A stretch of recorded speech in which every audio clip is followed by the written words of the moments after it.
cold, no light was in his eyes. He had a look so hard, I'd never seen him smile.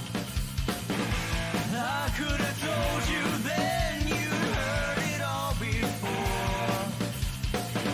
And now you're in suspense, you'll have to wait for more. In all those mysteries, you're taken by surprise. You never thought to see that look was in his eyes. There's a man with no life in his eyes. There's a man with no life in his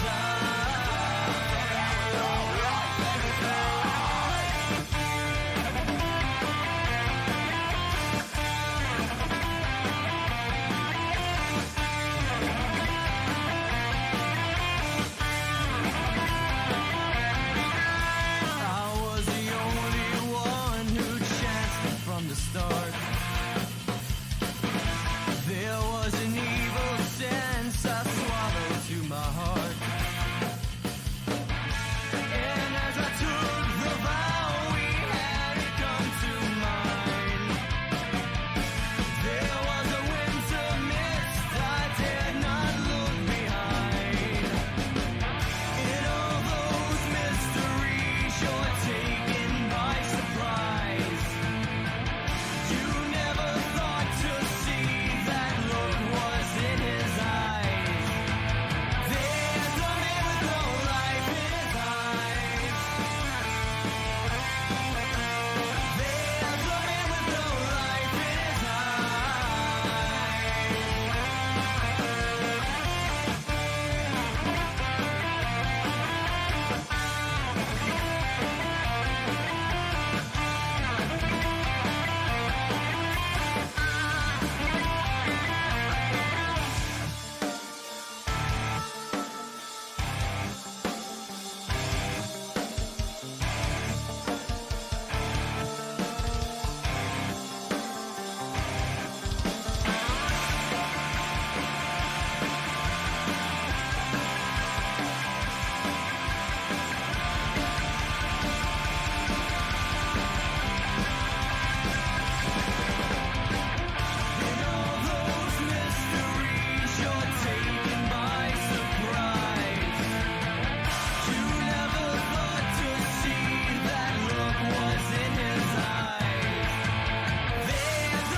Excuse me, would you care to dance? To this? Yes, this is good. Just 'cause you play it cool, don't think you got me fooled tonight. Alright. Don't ask me to stay. Don't think you got it made, no, no. You're wrong. 'Cause you can't fake it anymore. I know what you're waiting for.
scared you guys, but I'm gonna give it to you straight about Jason.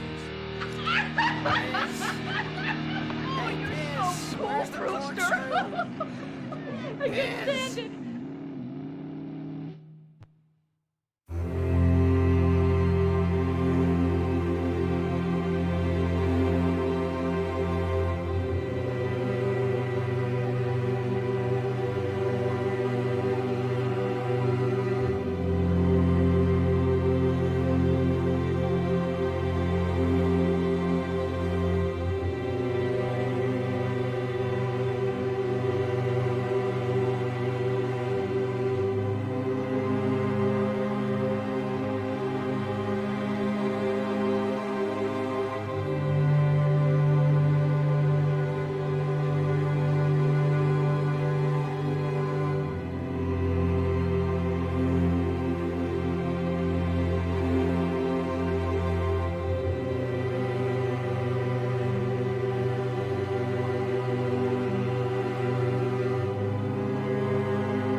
Hello, hello.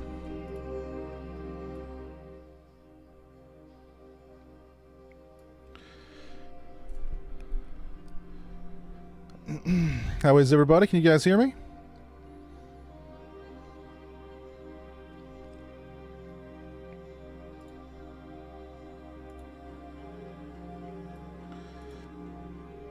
All right, yeah, I'm coming through loud and clear.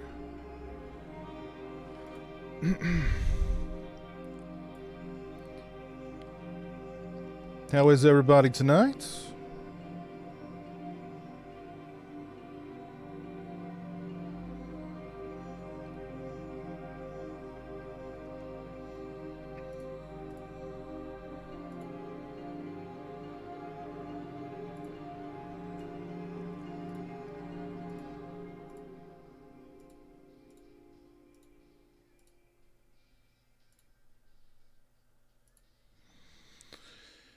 Alrighty. Let's see who's with me so far here. Mark Striano, Jesse Yarborough, Al from Russia, Kowloon Dreams, Connell Chalice, Jeff Sheeran, Devin Dungan, Steak Sauce, Jeff Overing, my buddy Nico, Brandon Lewis, Al from Russia, from the U.S., Horror Fan Craig. What happened with the Sausage Factory name? We're still working on it. Still working on it. Zach Livingston, what's up? Mr. Mouse. My buddy Dave Vanderhoff is in the chat. Dave, what's up? Colin Pierce, hello. How's everybody doing tonight? Ruben Melkor, how are you doing? Mask of Red Death, hello.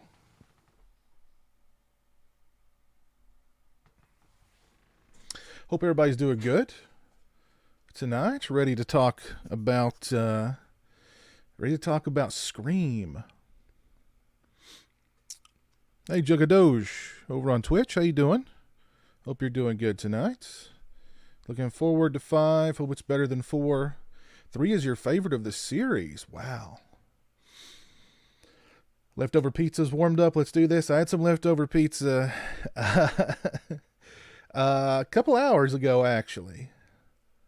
Feeling stabby tonight. Nice. Hey, Joe, I'm doing good. Mark, I'm doing good.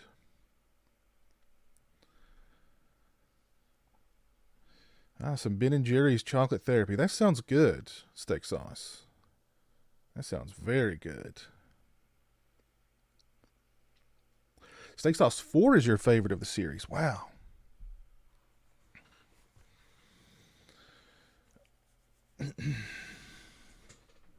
We'll talk Scream 5 before we dive into the Scream live commentary.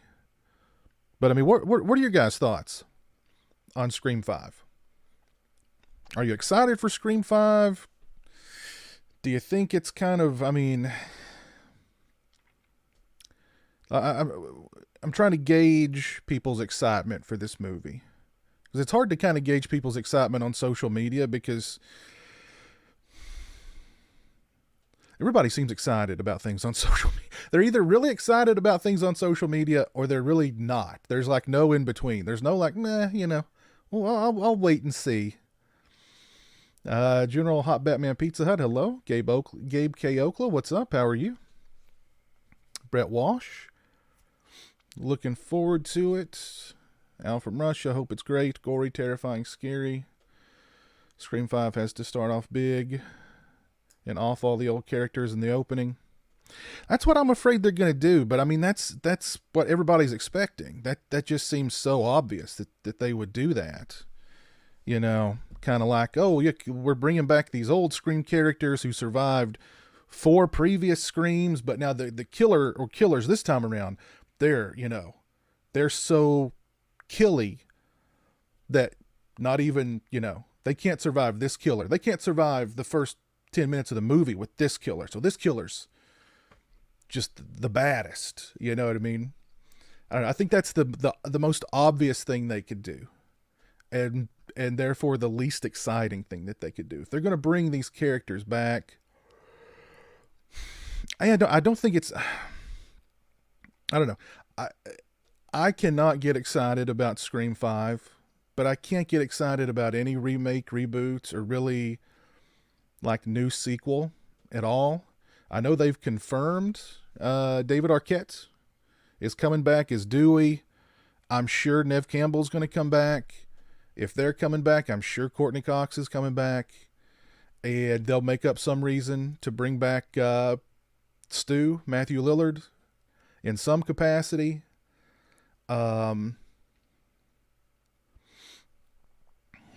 Your Cemetery Gates Warlock comes in a few days. And you ordered it because of me. Well, cool, man. Cool Friday Night Horror. Yeah, I love my Warlock. Love my Warlock. Colin, yes, I'm very cautiously optimistic. I thought it felt really played out with Scream 4. Not excited for 5. Yeah. With me, I mean, my memory is I've not watched Scream in its entirety in a few years, so I'm kind of concerned about it holding up because it's very, very, very 90s. But the way I remember it, I mean, I have very fond memories of it, put it that way. Scream 2, I was super excited for. I liked it right until the end. Again, I can't stand that back-to-back, just Scooby-Doo monologue, motives, just the last act of that movie is so, oh God, just thinking about it. I can't stand those overly long,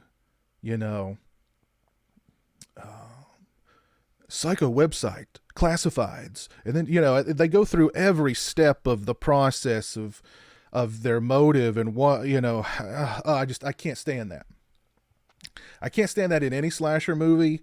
And then we get it back to back in Scream 2. Both killers have to give us those big, long, drawn out. Oh, God. I can't stand it. Can't stand it. But up to that point, I was enjoying Scream 2. I just don't really want to go back and revisit Scream 2 unless I stop it at the point where, the killer is unveiled. Scream 3, I really did not like at all. I thought Scream 3 was everything that the original Scream sort of poked fun at. It was the exact same kind of slasher movie that the original Scream poked fun at. And Scream 4, I don't remember a thing about Scream 4 now. I remember really disliking it. So I think I've blocked a lot of it out of my memory, to be perfectly honest. But I saw Scream 3 in the theater, packed theater, super excited crowd. I saw Scream 4 in what I remember being a very spotty theater. Like, it definitely wasn't packed, and there wasn't a whole lot of excitement for it, and most people walking out were just kind of like, meh. And me walking out, I was just like, meh. But I don't remember a thing about Scream 4. Not a thing about it. I remember, I take that back. I remember liking Hayden Panettiere's character, but I don't even remember if she survives that film or not. But I remember liking her character, and that's it. I don't remember a thing about it other than that. Hey, Toronto Freddy, what's up? How you doing, man? Rewatch Scream 4 and bask in the wonder. You get 2 explanations because it's the second movie. It's brilliant. So I'm not a fan of the Scream sequels. I really think Scream did not need any sequels. Since Scream was kind of the movie that was making fun of the slasher movies that just had the endless sequels that just fell into repetition and, endless tropes and cliches. And that's exactly what happened with Scream as it went on. So, Scream did not need a sequel. It was from my memory at least, a great story with a beginning, middle, and end. And it did not need to go on.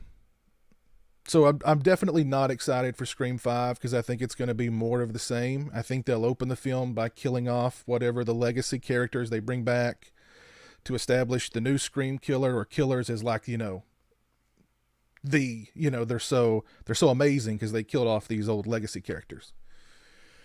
And then it's just going to be another tired, by the numbers, repetitious slasher flick. Now,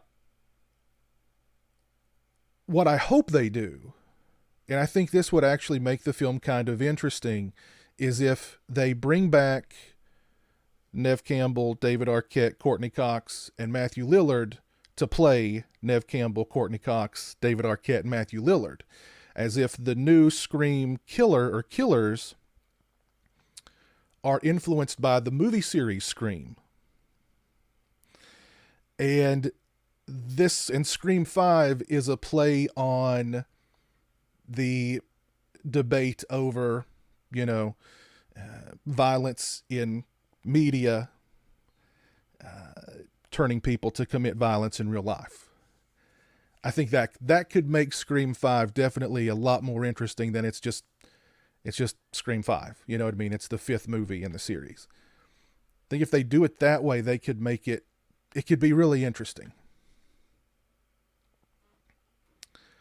So, I don't know. What do you guys think about that idea?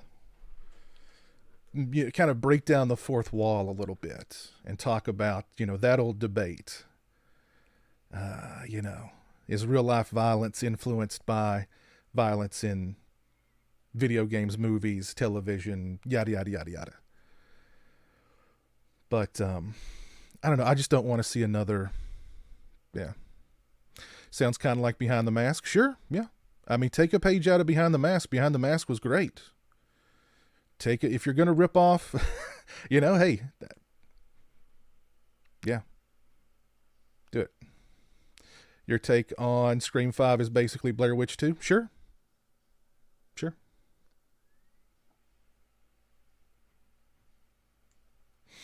Exactly. Hello, Caleb. What's up?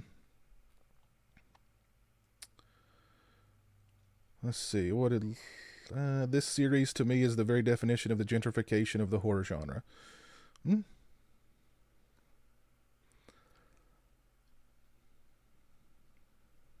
Scream 4 had a really fun opening sequence, but the rest was kind of bad. The kills alternated between lazy and silly. Yeah, I mean, I honestly, I don't remember a thing about that movie other than Hayden Panettiere. That's it. I remember kind of the twist at the end with Emma Roberts' character or whatever, and I was just not a fan of Scream 4 in any way.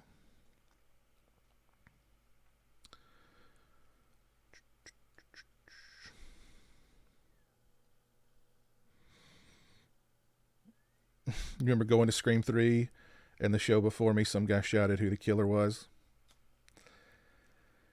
That's always nice, isn't it?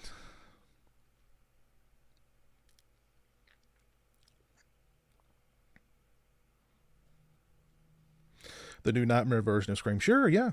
Yeah. You know, take a page from the new Nightmare, take a page from Behind the Mask, take a page from Blair Witch 2, although they're not going to take a page from Blair Witch 2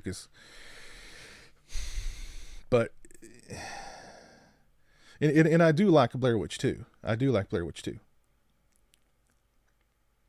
But I think that could be an interesting way to approach a new Scream movie, or just no legacy characters and just a fresh Scream story. You know what I mean? Yes, that's a reboot, but honestly, do we need 5 movies? You know, I mean, do we need, Sidney Prescott in 5 movies? Do we need Dewey in 5 movies? Do we need Gale Weathers in 5 movies? I mean, honestly, Gale Weathers probably shouldn't have made it past the 3rd one.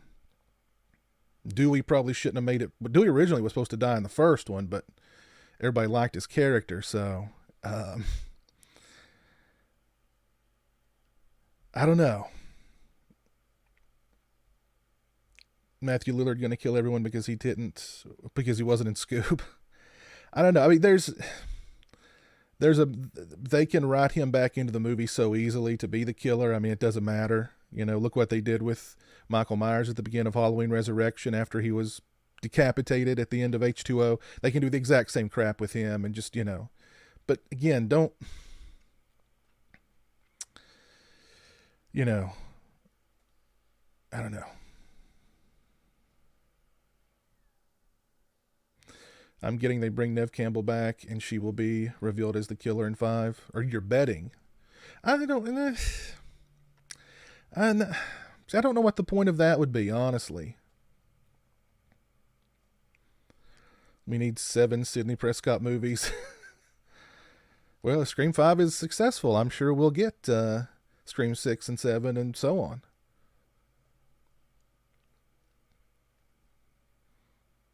It's a bit, yes, Brett. It's a bit tired. Absolutely. Will it live up to Wes Craven's vision? I don't know. I don't know what Wes Craven's vision for the series was beyond part 3.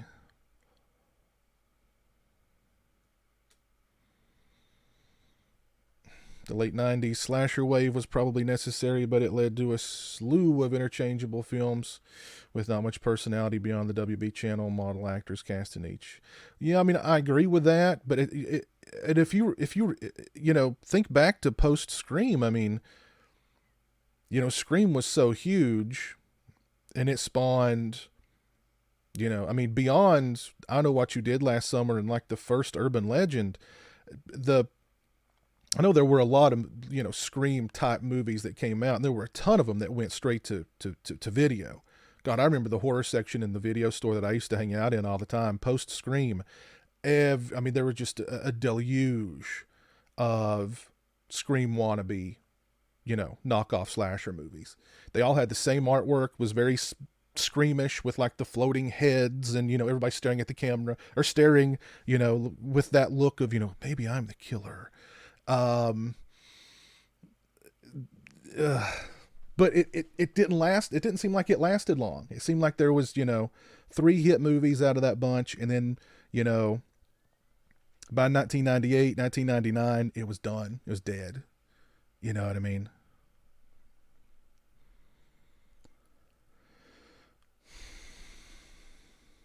Yeah, yeah, different studio, no Weinstein involvement, but still, I mean, I don't know. I mean, the first Scream was as good as it was under, Weinstein's. So, I mean,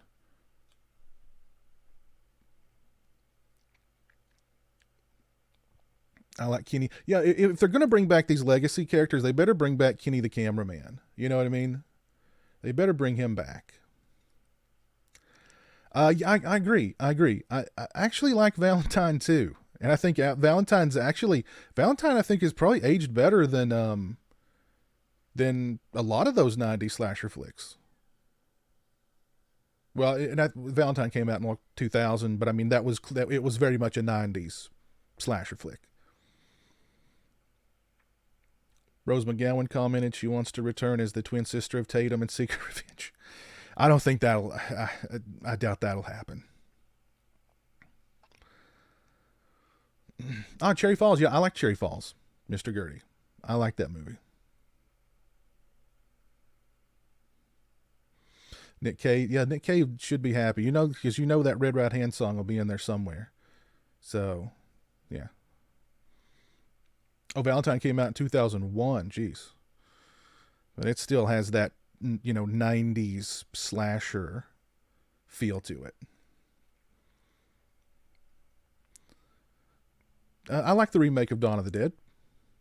I think they did a really good job with it. I mean, I hope they do something interesting with Scream 5 and again, just not make it feel like a Scream 5. The fact that they're calling it Scream 5 kind of makes me, that title may change, but the fact that they're calling it Scream 5 to me is just kind of like, it's going to be more of the same. But I don't know. I guess we'll wait and see. I'm sure the details of the plot will come out soon. And we'll see what what it is. I don't know.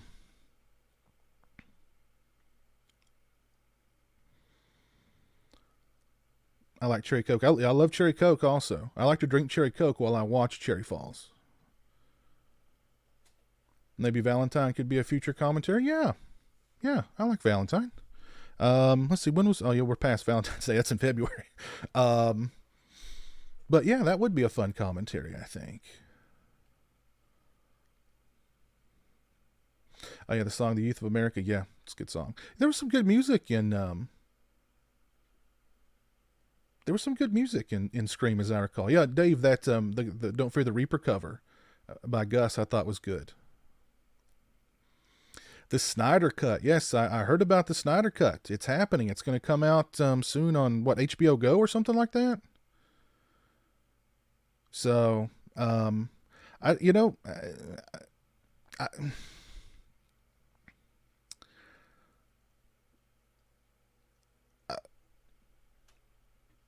guess I'll watch it just to see, but I mean, I don't know how much better that cut could be, to be honest. I don't know, but I'll check it out when it comes out. Should it be called Scream 5? No, it should be called Scream: A New Beginning, is what it should be called. Yes, that's what it should be called. I've not seen. No, I watched the first episode of the Scream TV series, and I don't know. It just wasn't really. I don't know. It didn't do it for me, so I didn't watch. I think it had like 2 seasons or something. HBO Max. That's right. Yes, HBO Max. Since Scream 4 commented on the remakes at this time, will Scream 5 comment on films like Halloween 2018? I mean, if Scream 5 comments on anything, I think it should comment on, violence in media, creating real life violence. I think that would be really, I think that's an interesting way that they could take it. Because I mean, what could they kind of satirize today? I mean, the, being overly PC and, agenda-driven movies. No, they're not going to go that way. So I mean, what is there to satirize? Because I mean, even if they take it in that route, which they probably won't.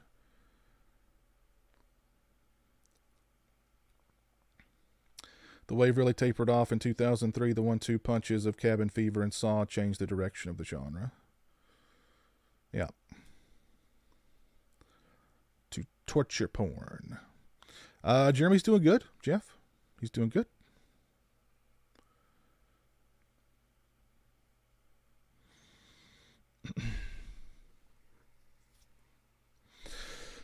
So, yeah, I don't know. Not really excited about Scream 5. Again, I'm sure we're going to hear in the very near future that, Nev is confirmed and Courtney Cox is confirmed and, I don't know. I'd like to wait and hear like kind of what the plot is before I get excited about it. I only liked season 3 because they had the same guy who does the voice of Ghostface. Oh, so there were like 3. How many seasons of the Scream television series were there?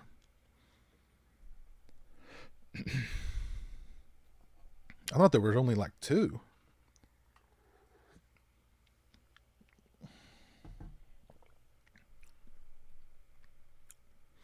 Yeah, Jeremy is asleep. I've actually not seen Funny Games in a long time, Mr. Gertie. But I agree. Something in that direction, yes. Hey, Aaron, what's up? Aaron, how are you, man?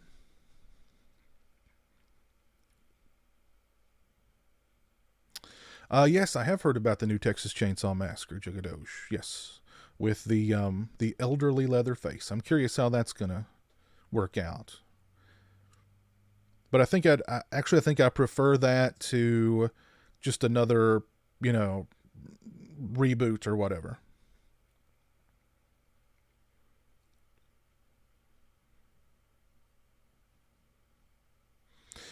Yeah, Colin, that's a good point. More sincerity. I agree. I think the early 80s slashers had more sincerity. That's a good point.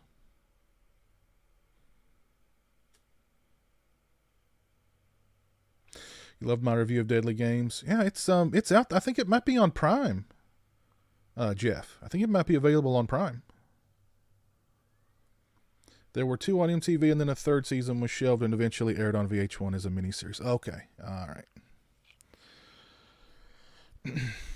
So I don't know. I don't know about Scream 5. I'm cautiously optimistic. I'll just wait until we hear something about the plot and go on. But it seems like most of you guys are excited about it, or at least cautiously optimistic. So I don't know. We'll see.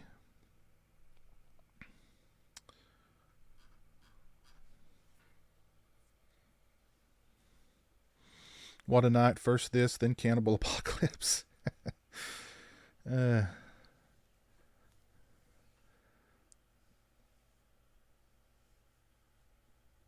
the Dream Demon from New Nightmare morph into Ghostface? If yes, that could connect the franchise. Well, I mean, I guess I'm surprised we've not heard anything about a New Nightmare movie. But I assume we'll probably hear something about a New Nightmare movie soon. You know what else is on Prime? Twice Dead, of course. Yes, my favorite movie. My new favorite movie.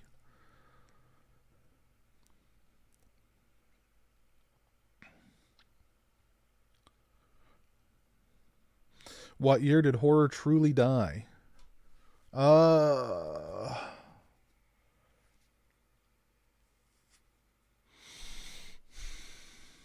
It's not dead. It's not dead. Horror never dies. It limps around for a few years, and then it comes back stronger than before. So I just don't think I don't think a remake or a reboot or a 5th movie in a franchise is going to revive horror, though, or bring it back to like the level that it was post Scream. You know what I mean? So,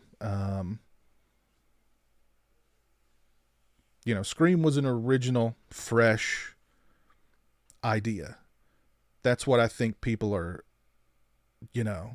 overlooking here. Scream was an original, fresh idea. And that's something that's very much missing today.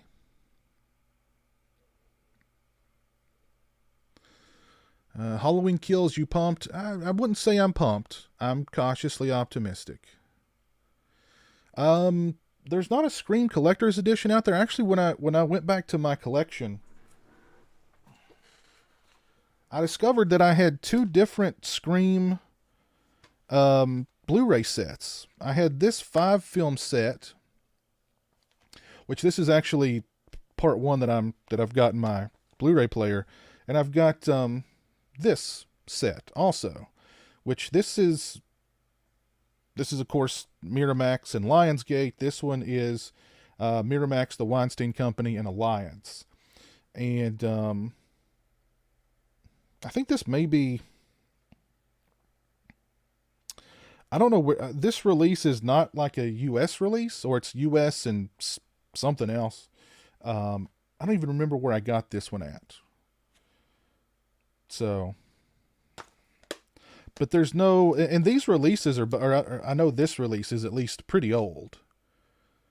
I think this release may have actually came with the Ghostface mask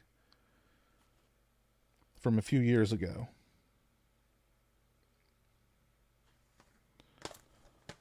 But no, like, collector's edition release or anything like that necessarily.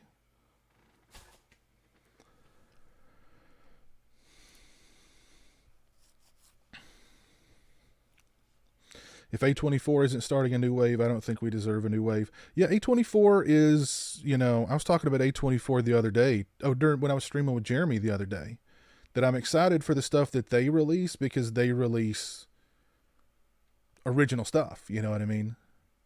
And they can afford to be more daring than, a Blumhouse or another company. A24 and Spectravision, I'm excited for their new releases. Oh, Dave, if you're still in the chat, I was weathering up your Part 8 Hawk today. I got it all weathered up, nice and nasty and dirty. Got the chevrons on it. So I just need to add the scratches and the damage, and of course the straps, and it'll be ready to go. There you go.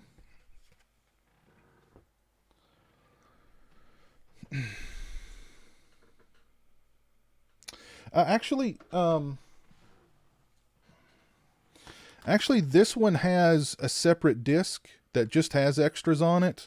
This one, let me check and see. Yeah, this one's got Scream the Complete Collection bonus features. I think it's probably the same. I'm sure it's the same stuff. Well, this one well, actually, no. I think this... Well, okay, hold on. This one has Scream 4 on it and a bonus disc.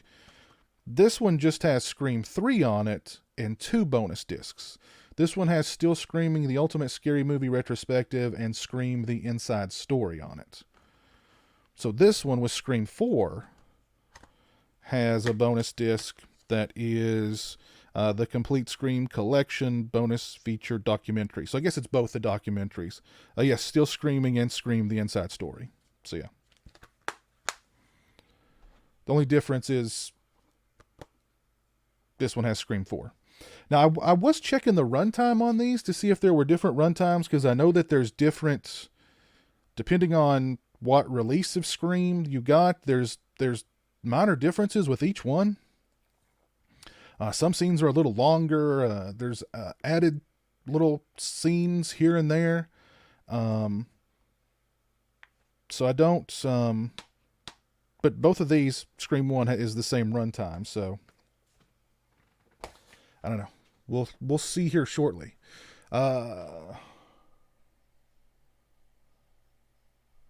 Ooh, I need to plug that in.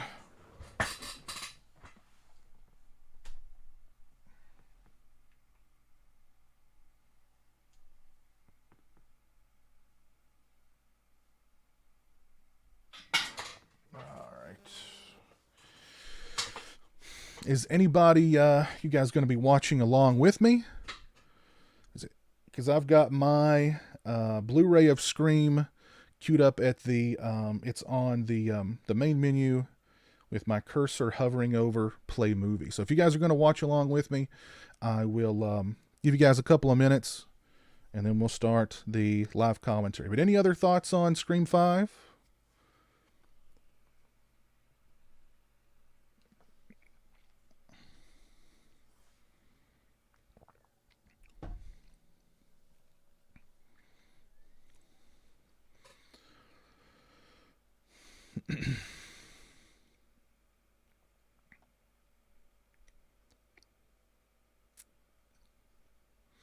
Oh, thank you, Aaron. Thank you, Brett.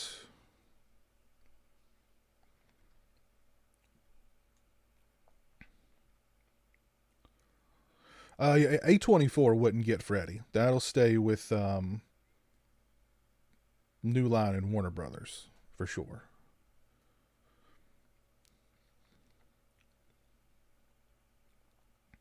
I know the black case is not 4K. It's not 4K, just standard Blu-ray.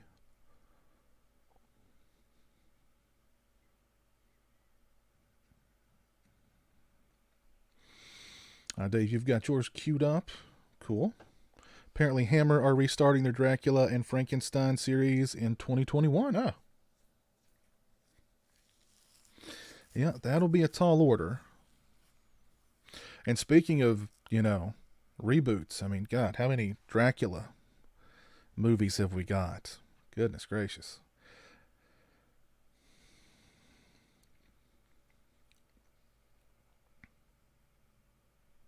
Oh, Lauren, you should be watching along.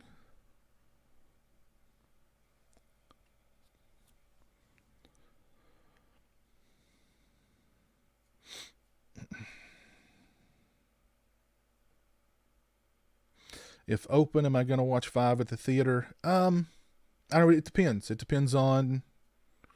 depends. I don't know.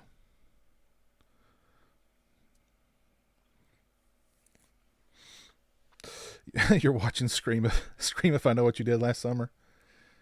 The parodies of like a satire of a satire. No, Colin, can't do that. This video would be taken down immediately. Try to do something like that.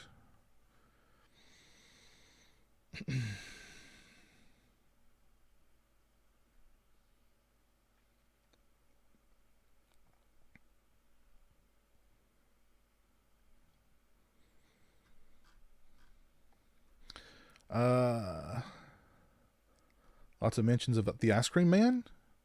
Now, I do love the Ice Cream Man. That would be a fun live commentary also. With the great Clint Howard. That would be fun.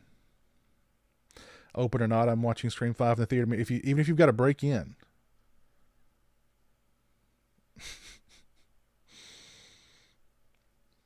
A scary movie or Shriek? Shriek, I Know What You Did Last Friday the 13th. I'd probably have to go with Scary Movie. But I think I've only seen Scary Movie once. I've only seen Shriek, I think. Well, I think I've seen Shriek a couple of times, because that one was one that was on the USA Network all the time, it seemed like.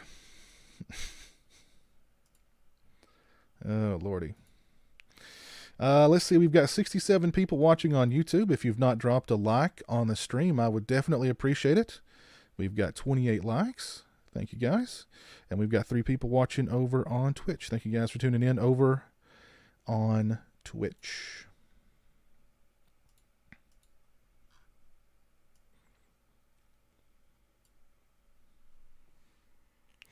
When is Scream 5 expected? No idea. I'd say, definitely, not anytime soon. Filming begins in September. in North Carolina. That could possibly be pushed back. I don't know.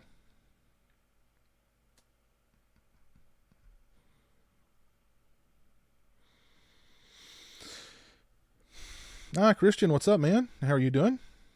I know we've not started yet. We're going to start here momentarily. I've got my copy of Scream at the main menu with my cursor hovering over play movie. So we'll get started here momentarily.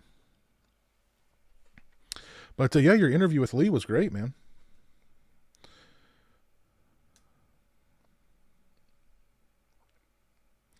Yes, that's right. Scary Movie was Scream's original title. That is true. Bubba Hotep was funny. Yeah, I love Bubba Hotep. That movie doesn't get enough recognition. That was a great, it's a great flick. Hey, John McCullough, what's up, man? There's different versions of the movie. I don't think it's like considered an extended cut or anything like that. They're both R-rated. They just have like different, they're just edited differently. I'm not sure why. They're just edited differently.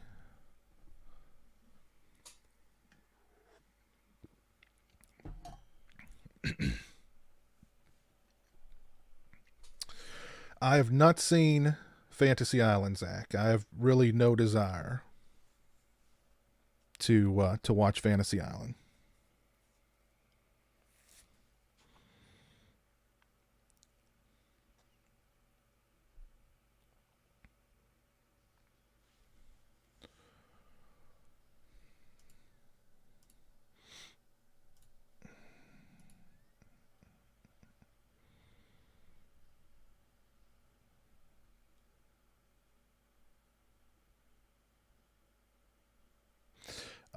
I've not seen Snuff Movie.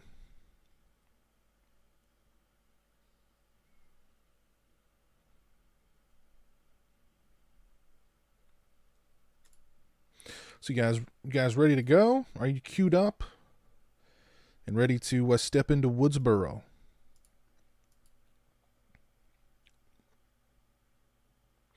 Yeah, I've not heard anybody say anything positive about Fantasy Island.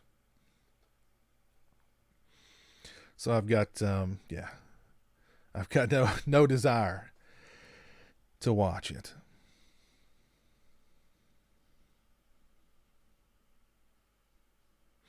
But yeah, if you guys haven't dropped a like on the stream on YouTube, please do so. I would certainly appreciate it.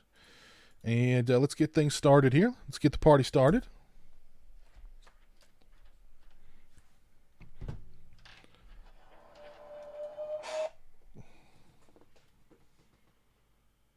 Get my earbuds in.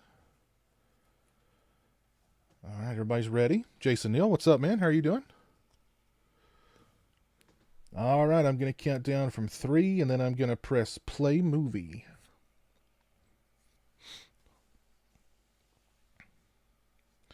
All right, in 3, 2, 1, and here we go.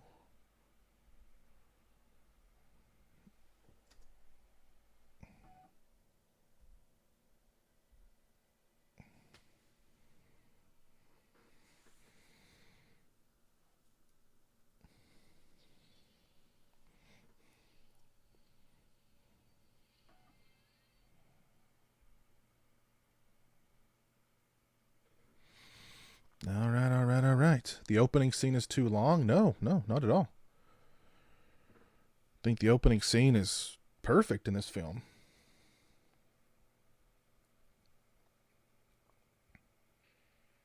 Now, I got to ask you guys out there, because I don't remember any trailers or any build-up for this movie at all. Do you guys remember any trailers or any kind of promotional stuff for this film? Because this film, Scream, totally snuck up on me. I don't remember hearing a thing about it before, like algebra class Monday morning after the film opened. And I was a horror guy, you know what I mean? And I don't remember seeing anything about this movie before it was released. And I just remember the guy's name was Jason. He came into algebra class that morning. This was like first period. And he was just like, oh my God, I got to tell you guys about this movie I saw over the weekend. And he was not a horror fan, not a horror guy at all. And he was just going on and on. He was like, oh, you know, this girl's getting these phone calls, and the guy was like, I'm going to gut you like a fish. And he just went on and on and on. And I was just like, what is this movie? Where is it? You know, I've never heard of it. I was completely blindsided by this movie. There was zero hype when it came out. I was a senior in high school and no one was talking about it at first.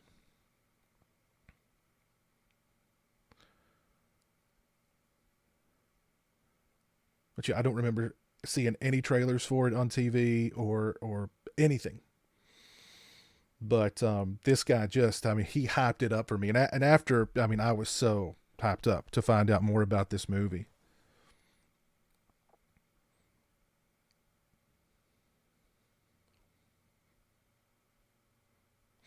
And you know what's great about this movie too is,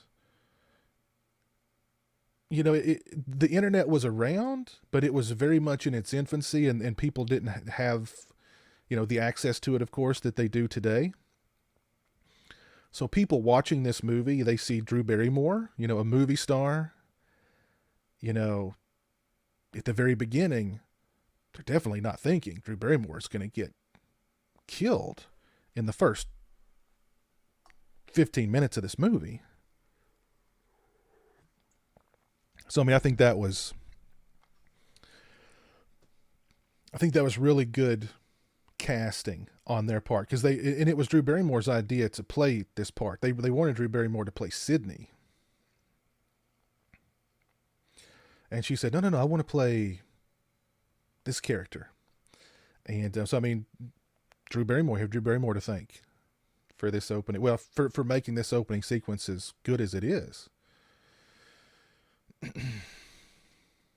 But why I brought up the internet was because, you know, something like this would, of course, get spoiled today in an instant. You know what I mean? Everybody would know that Drew Barrymore dies in the first 15 minutes immediately. And so it wouldn't be a surprise at all.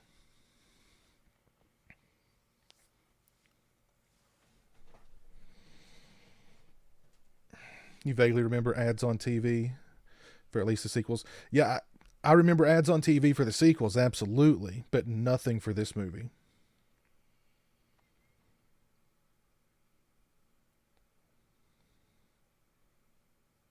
Which again is odd, because I mean, I was always been a big horror fan. But yeah.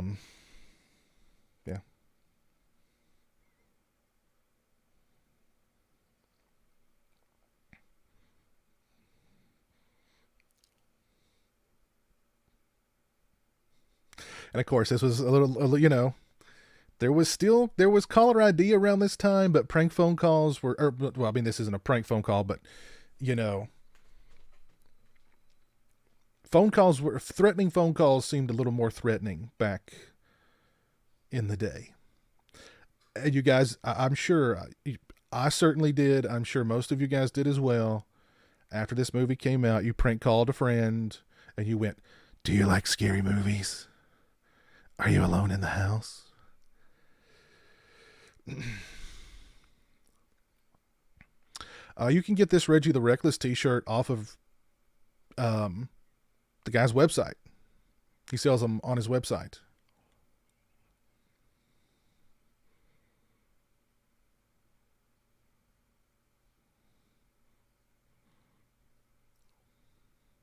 Yeah, that's right, Kowloon Dreams. Yes, Drew Barrymore getting killed would be spoiled in the trailer nowadays. You're absolutely right.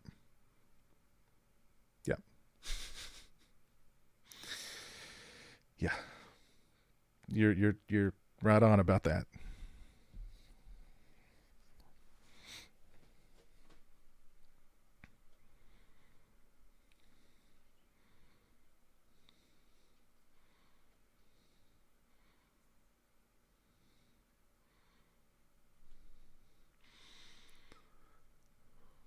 This movie is so well written and directed.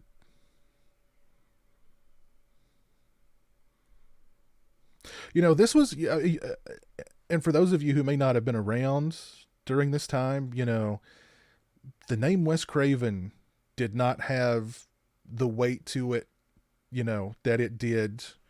At this point in Craven's, I mean, he was at a low point in his career at this point. So, I mean, and with Craven, I mean, you could kind of tell if his heart was in a project or not. I mean, if you look at this movie and you compare it to a movie like Vampire in Brooklyn or, you know what I mean? The Hills Have Eyes too. You wouldn't think those were directed by the same guy. You know what I mean? This is the Wes Craven that we know and love from Nightmare on Elm Street. You know what I mean? Or Hills Have Eyes, etc., etc. Just the way that this is shot, how well it's shot. But this was kind of a low point in Craven's career. I don't think he'd had a hit in a long time before Scream. But post-Scream, Wes Craven was the man. His name had tons of weight to it. He was everywhere. I remember him. Here's the name the killer in Friday the 13th. So clearly she was only a casual horror fan, that she didn't know that Jason's mother was the killer in Friday the 13th.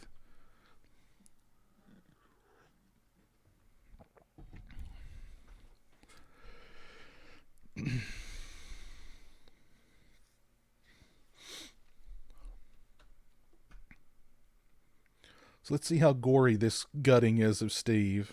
How long they hang on it in this cut of the film. Oh, wow. Okay, so... yeah. So this must not be like the extended version then, where we actually see like his guts spill out. Because when I first rented the movie on VHS, that was the version that I saw the first time. So I don't know why that version is not the definitive home video or, you know, home media version. It's weird. Favorite Wes Craven film? That's a good question. I mean, I guess I'd have to go with Nightmare on Elm Street, really.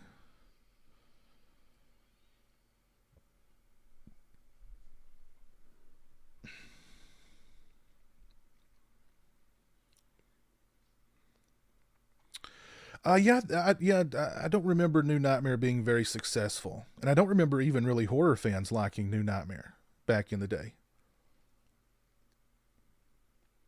That movie has seems to have gotten more appreciation over the years.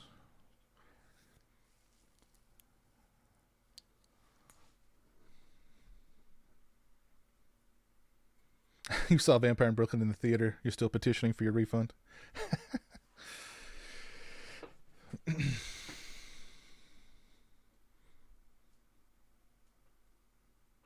AMG, I like Swamp Thing.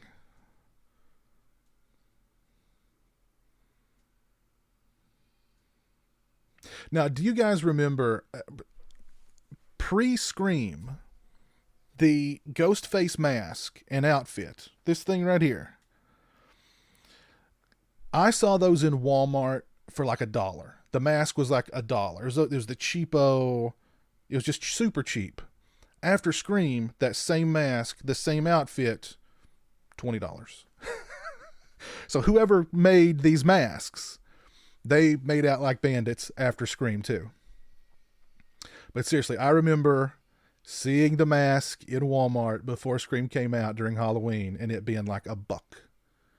And that's it. Hey, Big Crack Rock, we are about to watch Drew Barrymore get sliced. 10 minutes and 45 seconds.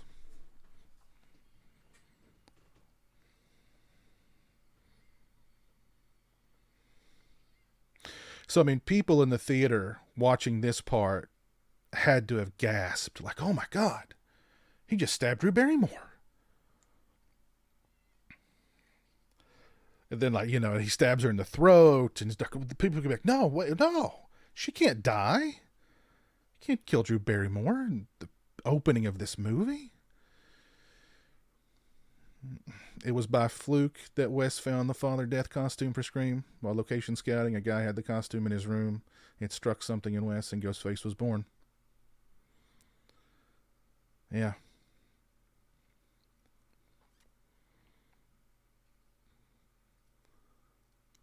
Mark Irwin was the director. Mark Irwin was the director of photography on Scream. Yeah.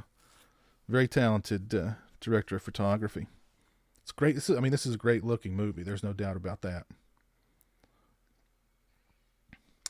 And it's not just that, you know, Drew Barrymore dies at the beginning of this movie. I mean, she's just brutalized. She's gutted. She's hung up from a tree, gutted. I mean, that's a pretty strong way to start your movie. You know what I mean? The music in this film is also very, very good.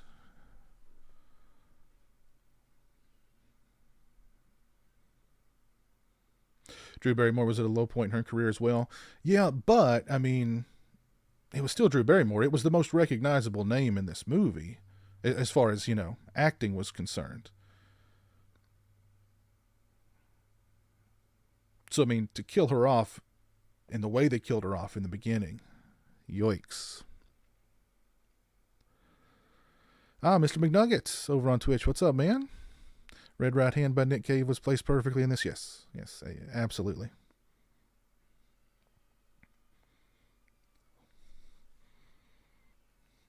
See, hung from a tree, gutted, her entrails steaming on the outside, on the ground. Yikes. So was it Stu or Billy that killed her? I think that was Stu. I think Stu did most of the killing. Stu was the one who got his hands dirty the most in this movie, I think. While Billy orchestrated things and talked on the phone.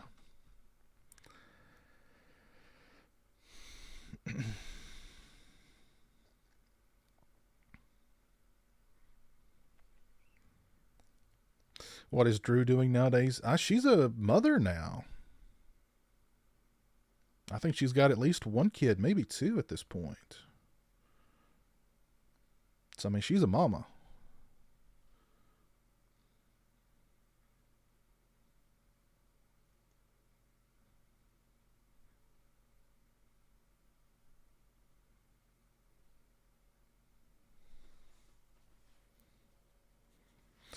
We get the Don't Fear the Reaper cover coming up here, too.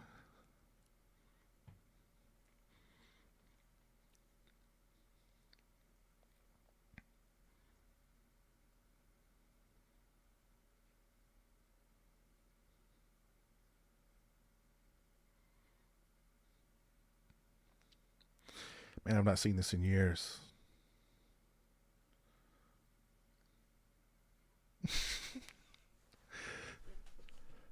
Oh, that's right. Red Right Hand was in Dumb and Dumber. That's right. Yeah. Yeah, I forgot about that.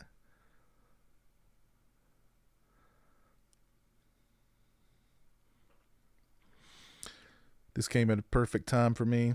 I had only years earlier watched Halloween for the first time, and all the references were so great. Oh, that's cool. McNugget, yeah. The thing, I remember Scream did so much for horror movies and popularizing the genre and crossing it over to non-horror fans.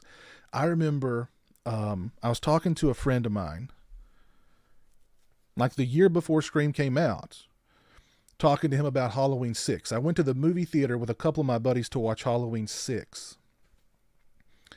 And me and one of my buddies went up to the window and, you know, Halloween 6, please. And the woman at the stand said, "How old are you?" We both, of course, said 17. We were only 16, but you knew to say, if you're asked, 17, which I remember being very rarely asked my age to get into an R-rated movie. But my other friend, the third guy, he walks up to the window and literally hands the woman his ID, knowing that it's going to show that he's only 16. So I could have killed him. I could have killed him. We didn't see the movie. You know what? I was prepared to watch the movie and let him sit outside and wait. But my other friend was like, "Oh, we can't do that, man. Come on, just it's a wash, man." But yeah, I could have killed him.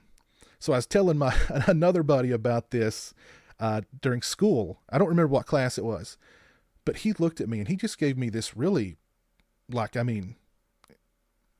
looked at me like I'd farted, and he went, "You don't really like those movies, do you? I mean, they kind of suck, right?" Talking about Halloween, or just horror movies in general, I think. The following year after Scream, this dude was all about horror, all about Scream, just completely, you know what I mean? And there were so many other people in my high school like that, not non-horror fans, who were just completely enamored with this movie. I can remember I was sitting in, I don't remember what class, but there were computers in the class that had the internet on them. And people were looking up Scream on the internet. And, they had like these little audio files, that took, 45 minutes to load. And it was like one sentence of dialogue from the movie. And they were just playing the same line of dialogue from Rose McGowan in this movie about, bam, bitch went down, bam, bitch. Or, no, was it bam, Sid, super bitch. And they just played that over and over, like a million freaking times. Well, like the teacher was even in the room, you know what I mean? They didn't, they couldn't control us. They knew it. So, but, this movie turned a lot of people onto horror who were not horror fans before. And my buddy was a prime example of that. I like Scream, but Halloween's better than Scream. Yes, by all means. Big Crack Rock. I watched this for the first time this year. Well, I'm missing out. The Beanhole. What's up, Beanhole? Man, the poster for H6 was so scary. I remember seeing it at our theater too. Scream energized the young people, no doubt. Yes, without doubt.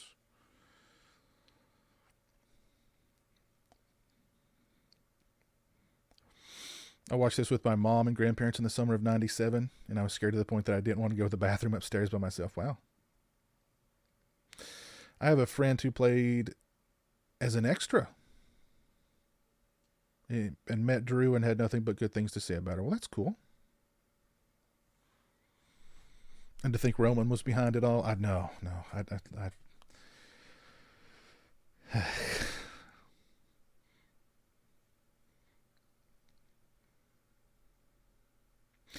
Another thing this movie does really well is, it's kind of, it's a satire of other slasher movies, but it takes itself very seriously when it comes to the death and the murder, and you know what I mean?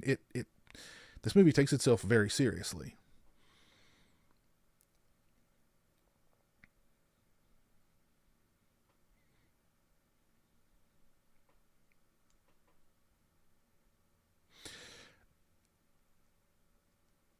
And of course the red herrings. Everybody's a red herring in this movie. So many of those shots of just a character looking on, kind of like,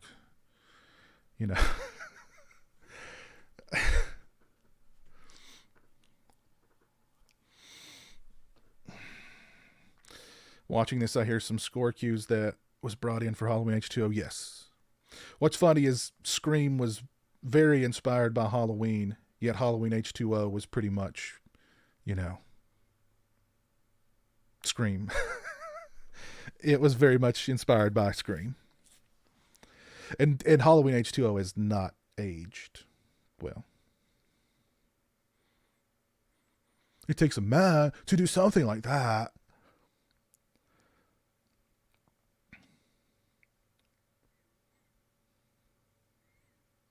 It's also kind of cool to watch like how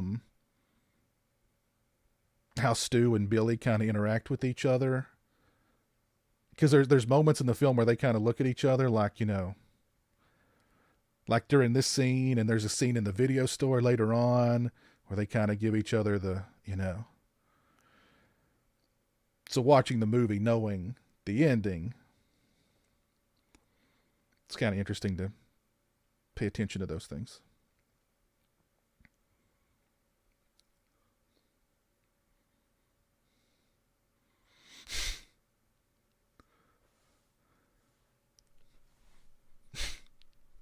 Halloween H2O or Jason X?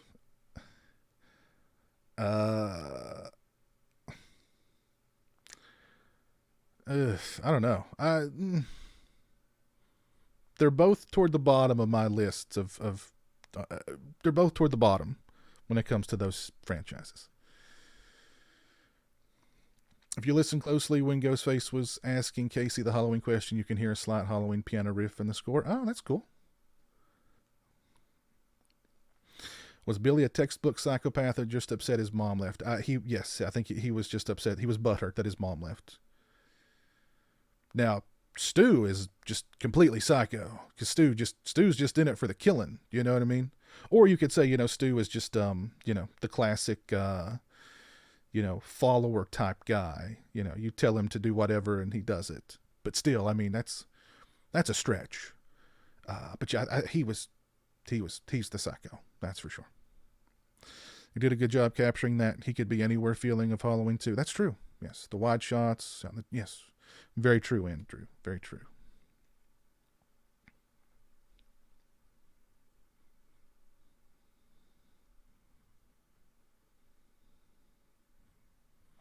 After Scream hit, every teen horror movie poster had the same design with that. Yes. Every poster and every all the artwork for the Scream direct-to-video ripoffs, they all looked exactly the same. So you knew you knew a Scream ripoff just by the artwork.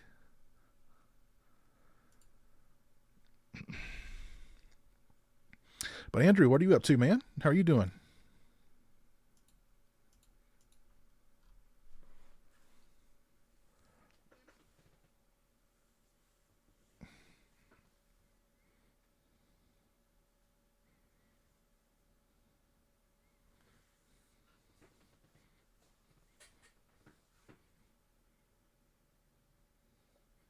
Now, this is a question for the guys out there. Are you more of a Nev guy or a Rose McGowan guy?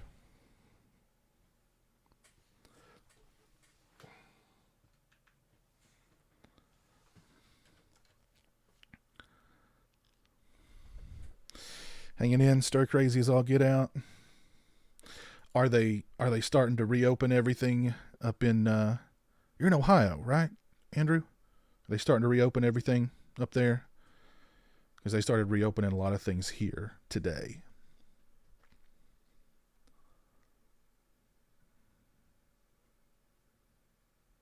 I always hear that this movie saved horror. Do you consider the early 90s? Yeah, the early 90s were kind of a bad time for horror. There were some good movies that came out in that time. But none of them hit anywhere near anywhere near the the way this movie did. This movie was this movie kind of did, I think, for my generation the same thing that Halloween did for like my mom's generation, where it crossed over into, everybody loved it whether you were a horror fan or not. And horror movies, that doesn't happen all the time. You know what I mean? That happens very rarely when you have a horror movie that just crosses over into pop culture and everybody likes it, regardless if you're a horror fan or not. Restaurants dine in tomorrow. Nev guy. Nev, we got some Nev people I see in the chat. Lots of Nev people in the chat. All right. So you like you guys like the good girl next door. There's some Rose love, some Drew Barrymore love.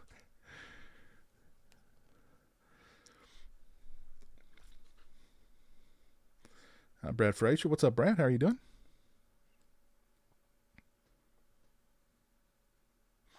I thought the first I Know What You Did Last Summer was okay. Again, I've not seen it in many, many years, but I thought it was okay for what it was.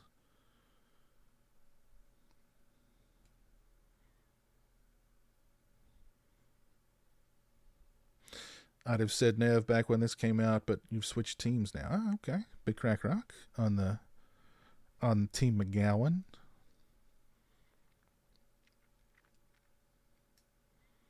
Rose McGowan, did you see her in the garage? LOL. We're going to see her in the garage here before too long.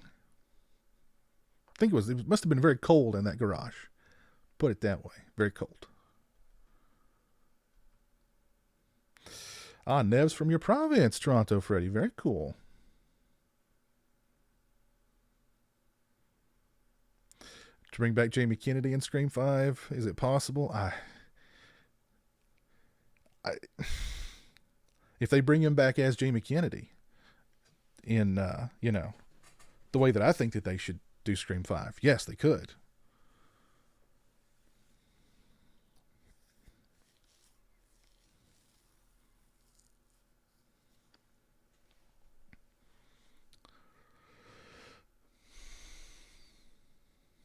Yeah, I like The Faculty too, Chris. I enjoyed that movie. I'm glad you understood. I thought switch teams might be confusing. No. I hear you.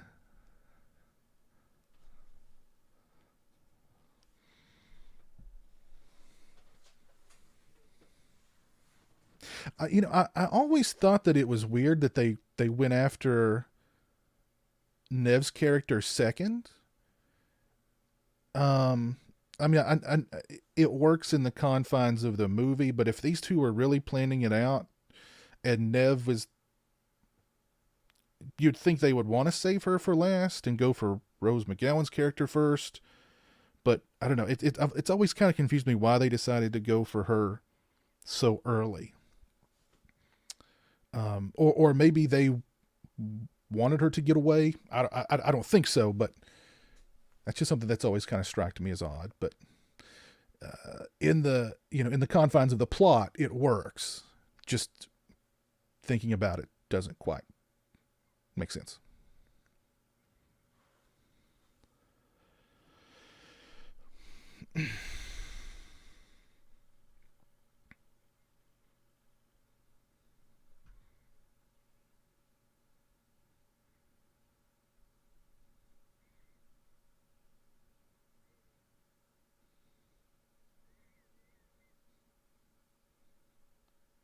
But see, they also do like they just talked about, the horror movies are stupid. The characters run up the stairs when they should be running out the front door. But what does, Nev Campbell do here? She runs upstairs. She runs right upstairs.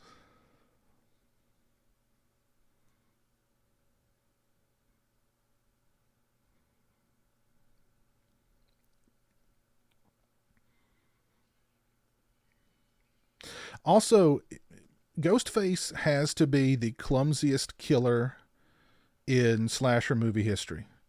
He's always like tripping and falling over stuff, or not seeing things in front of him, and like falling over them, and it must be very difficult to see through that mask, because every Scream killer they're very clumsy, it seems like.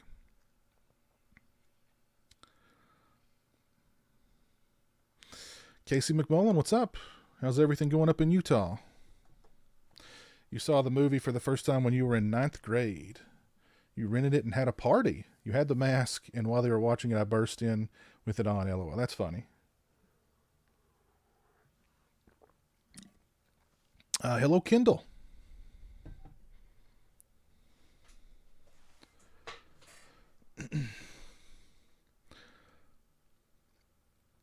Those old school cell phones. My goodness. What's funny is now cell phones are even bigger than what those used to be. You would think technology would make things smaller and more compact. No, it's made things bigger. So like that old school cell phone's probably smaller than, my cell phone now. Oh, and do you guys want to see the coolest cell phone wallpaper of all time? There you go.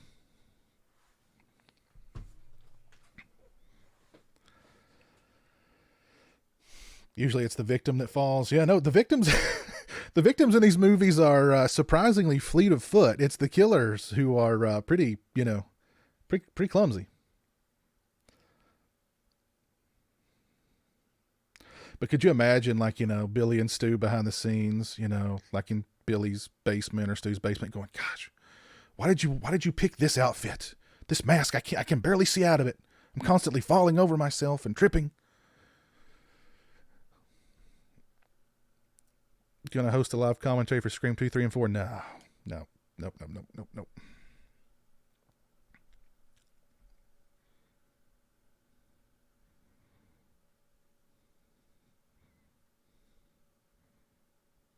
That's a really good point, Colin. Yes. Every killer had to have a backstory or a mythology at this point. Yes. Every killer had to have an elaborate motive, and then they had to have their, 15 to 20 minute soliloquy at the end, going through every step of how they did everything and why they're doing it. And oh my God. But yes, that's a very good point. That was certainly a byproduct of Scream.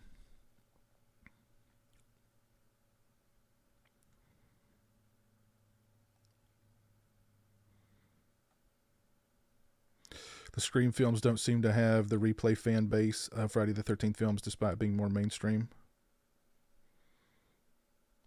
Yeah, I mean, I think that's true. Poor Kenny.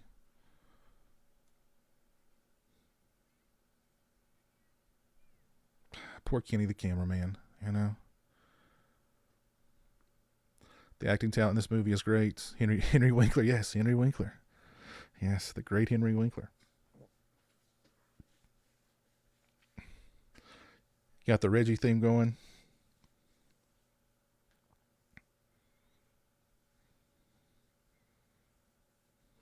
Yeah, I actually like both. Well, I like the first two Urban Legends movies, Roberts.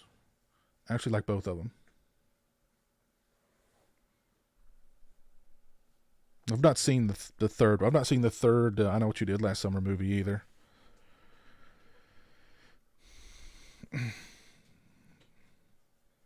What are you doing? What are you doing with a cellular telephone, son? What a dumb question that would be today. My goodness. There's freaking kindergartners with cell phones nowadays.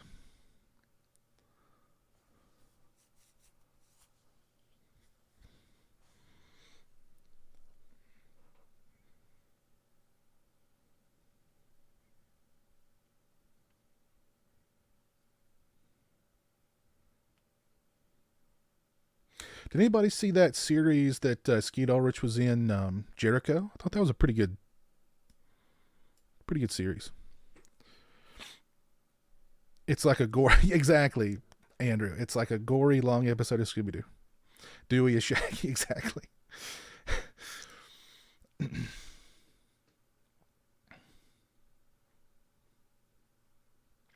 Courtney Cox had Scream. Jennifer Aniston had Leprechaun. I know. Well, timestamp 34:25.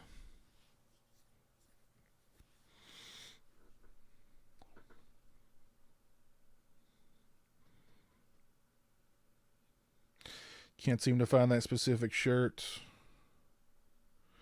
I forget the guy's name. The actor who plays Reggie the Reckless sells these on his website. That's where I got mine.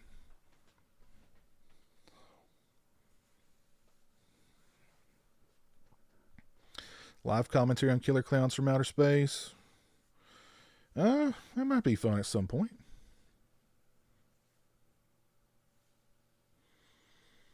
Oh, Nico, you've never seen House and House 2? Mm-hmm.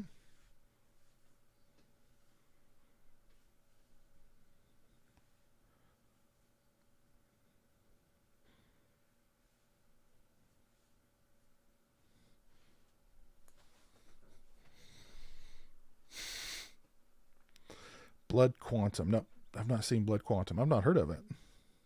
Jeff.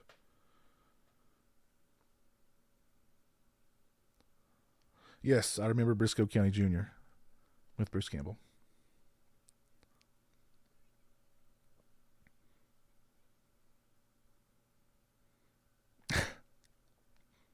Deputy Dewey. David Arquette just had this very kind of, he'd make those faces, and I don't know. He was charming. He was quirky and charming.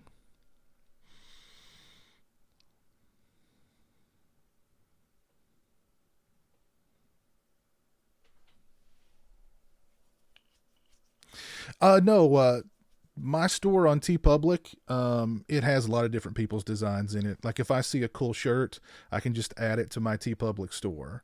It'll be from a different artist. It'll just be in my store.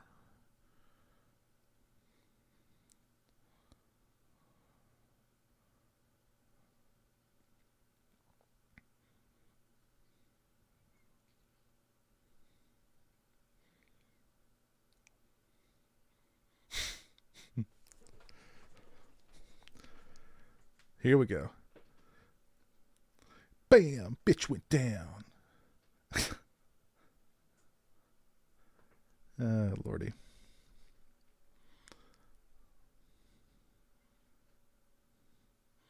Ah, yes, Neon Maniacs. Oh, I love Neon Maniacs. That would be a good live commentary. That would be a good one, like a good watch along. If I could actually show it. I love that movie. I'm glad you like Friday the 13th Part 5. I thought I was the only one who actually likes that movie. Like a modern, yes, like a modern Barney Fife, Big Crack Rock. Yes.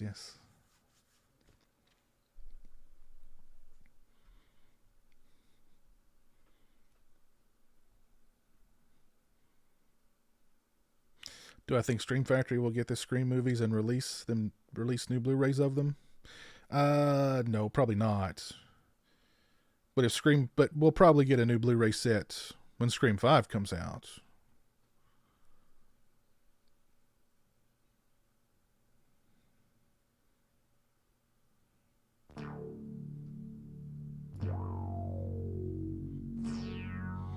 Andrew, thank you for subscribing on Twitch, sir. I appreciate that. Very kind of you.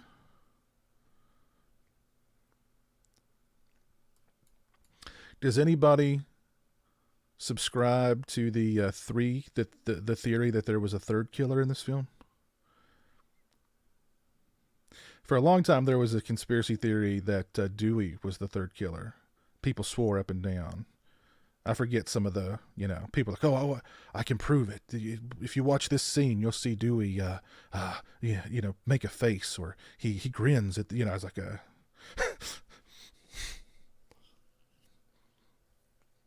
Well, I guess actually you could say Scream 3 kind of proved that there was a third killer, or at least a third guy orchestrating things. But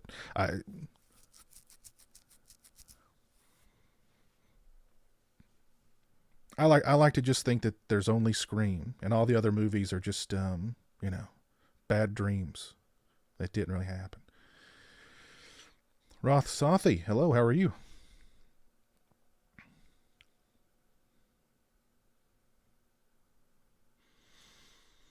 I forget Shavar Ross's website. Just Google Shavar Ross. I'm sure it'll pop up. I could probably get away with showing Neon Maniacs. Has Neon Maniacs been uploaded onto YouTube? It probably has. But I'm the one that would get, my luck. I would get the copyright strike because of it. Yeah, here's the whole movie. Looks like it's in really good looks like a high definition. 11 months ago, so yeah.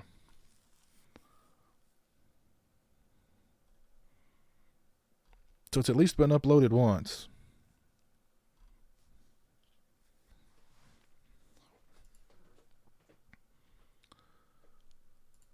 Love me some Neon Maniacs.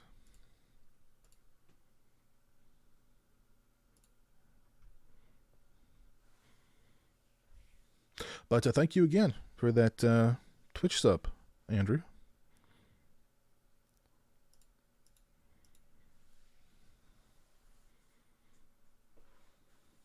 Do they have baseball style t-shirts? On TeePublic they do, yeah.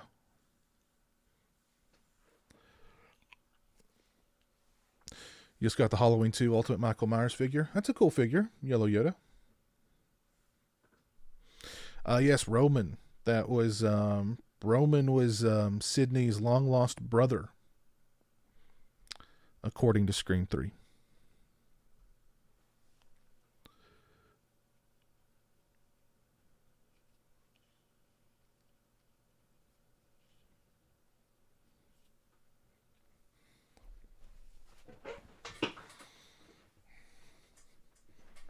Cotton Weary. What a name.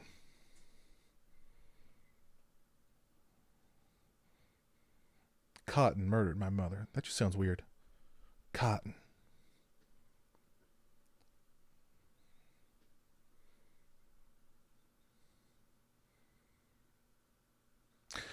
This sequence here in the bathroom kind of doesn't make a whole lot of sense either.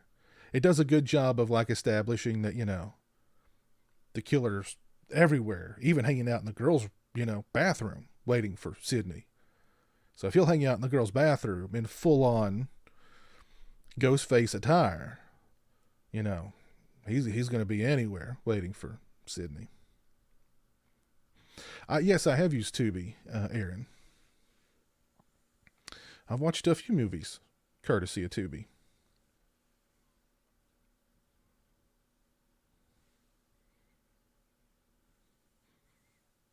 He was the most hated Roman until the forced main event push of one Roman Evelyn Reigns. That's funny. Twisted Motion. You just bought the Boogeyman mask from Trick or Treat Studios. It looked amazing in my video. It's a pretty good mask.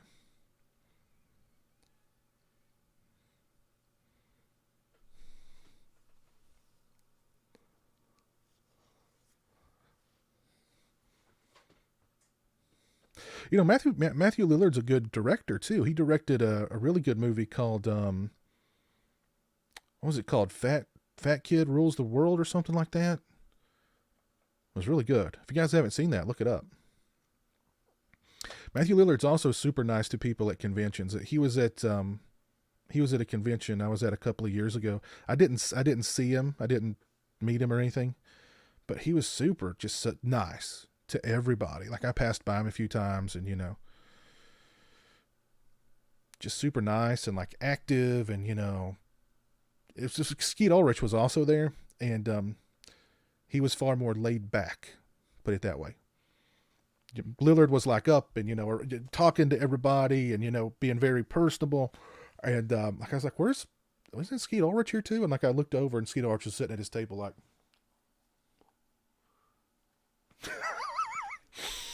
so he was laid back.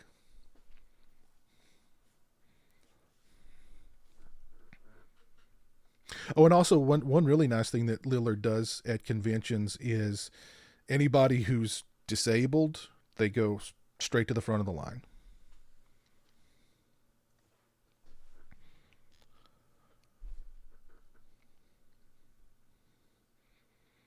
So that's very cool of him. Because like Jeremy, for instance, would love to meet Matthew Lillard because he's shaggy, right? But standing in a long line for a long time, that's not Jeremy's bag. You know what I mean? He's got to be moving around. The fact that he'll sit still as long as he does for like the live streams and stuff are pretty surprising.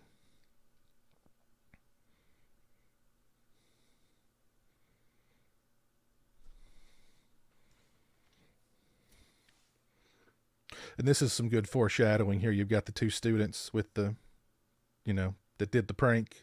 There's two students, two killers. Now, when I first watched the movie, I did not think that there was going to be two killers. The fact that there were two killers totally surprised me. Did that surprise anybody else that there were two?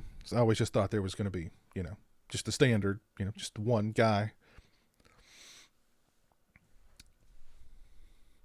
He apparently does Shaggy for anyone who asks to. See, Jeremy would definitely be like, he'd be Shaggy. So, if he started talking Shaggy to Jeremy would be on cloud nine, I'm sure.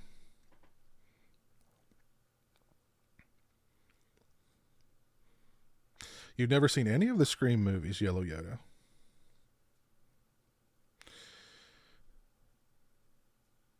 I recommend the first one.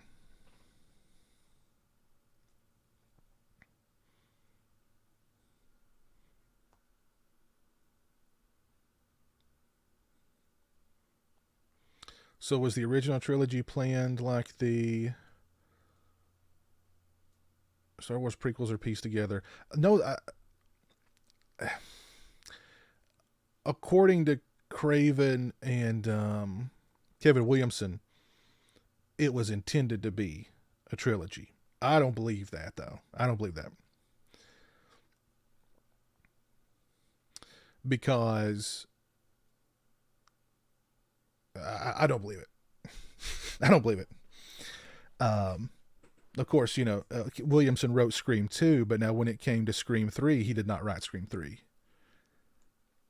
So clearly,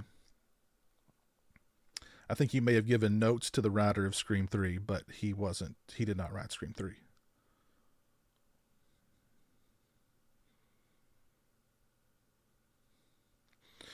And I think calling it a trilogy is better than just saying, well, we've got sequels coming out.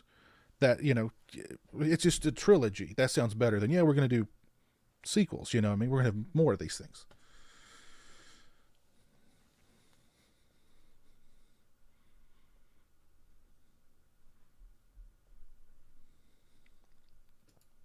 Yeah, and that definitely sounds like Skeet Ulrich whispering, Sydney.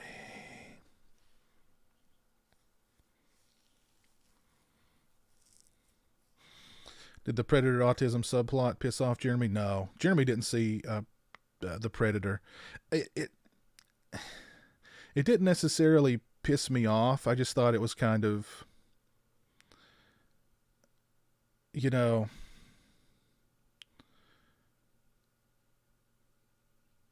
hold on a minute. We're getting ready. Here he comes.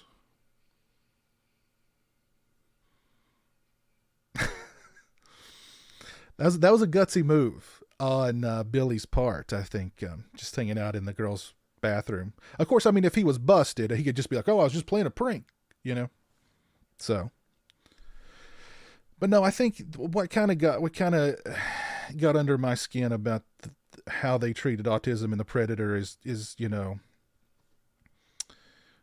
the Hollywood prototype for somebody with autism is still Rain Man. You know what I mean? And that's just such a, if you know that little about autism, why wedge it into your movie and make it like a central plot point? And to be, the one thing that kind of did insult me was the fact that like the Predator wanted to take the boy back to his home world and like somehow extract his autism and then infuse it into predators. That's just dumb. That's just dumb.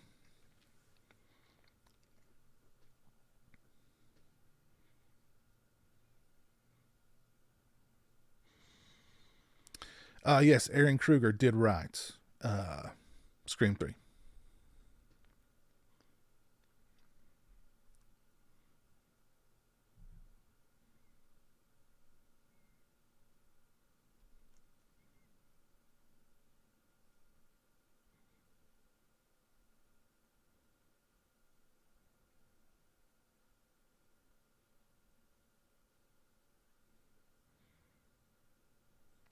And of course, the David Arquette, Courtney Cox, their love blossomed on the set of this movie.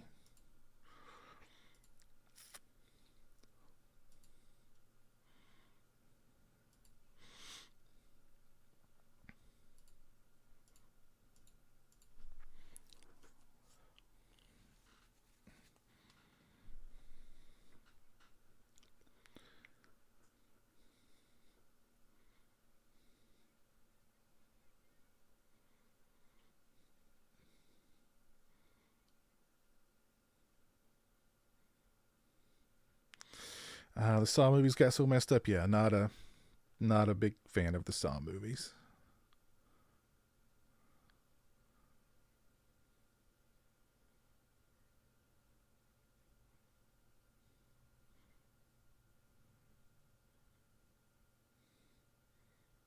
Like this sequence here is a little longer in certain cuts of the film. Let's see if yeah. So like there's this in some versions you get that part where Stu turns around and goes, "Ooh." And then in some versions that it cuts before he does that. So I don't know. Just weird. Oh, and here's Wes Craven's little cameo. Well, coming up. His cameo comes up here in a minute. He's wearing the Freddy outfit. Just kind of funny.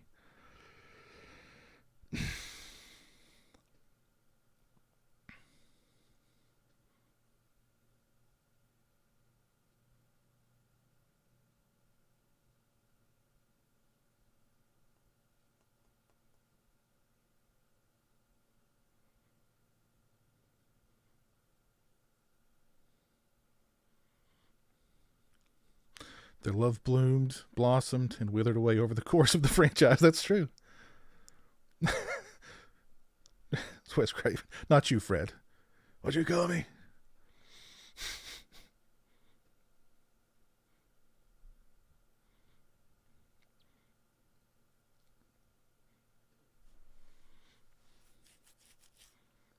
And ended around Scream 4. That's right, yeah. Started here, ended in Scream 4.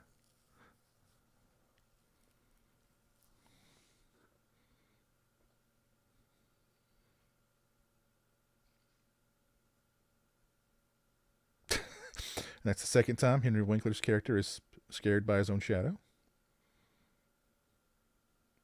Or scared by his own reflection, I'm sorry.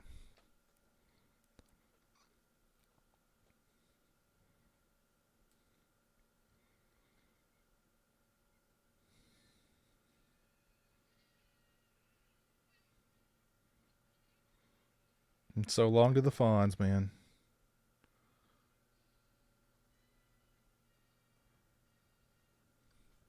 Oh, and we get the Alice Cooper song here, too. I forgot about that. School's out for summer. Nice. What's my favorite Chucky movie? The original. The original Child's Play is my favorite. Gamera watch along? Yeah. When this movie came out to DirecTV pay-per-view, they showed the last 5 minutes for free. They showed the first 5 minutes for free. Okay. I would watch it every day before the DVD came out.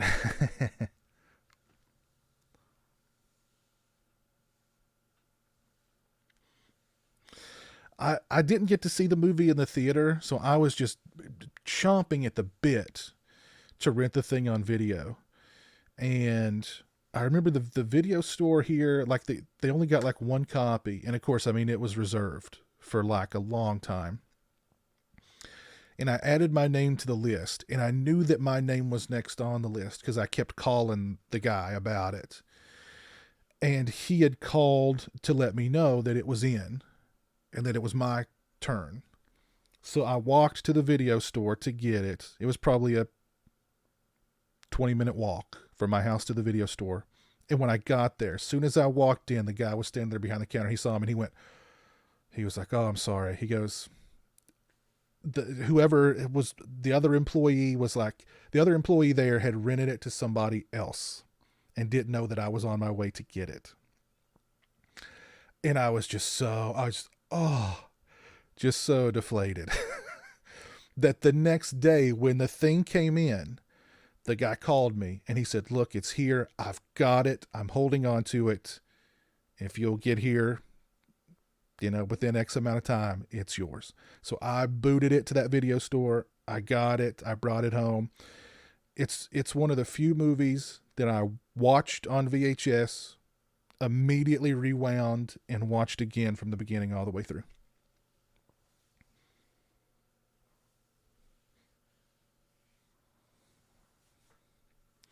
Off topic, but what do you think about getting to fight the Terminator with RoboCop and MK11? I think that's pretty cool.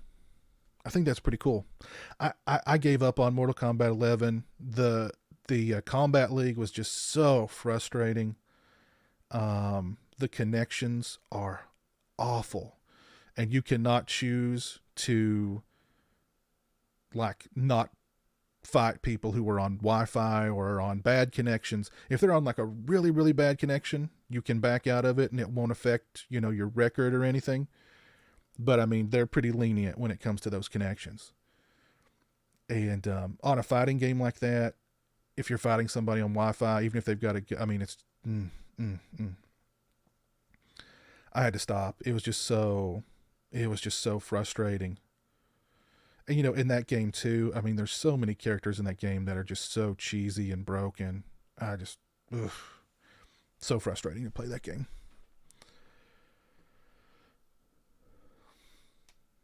Jason Goes to Hell. Watch along. Yes. That would be fun. That would be very fun.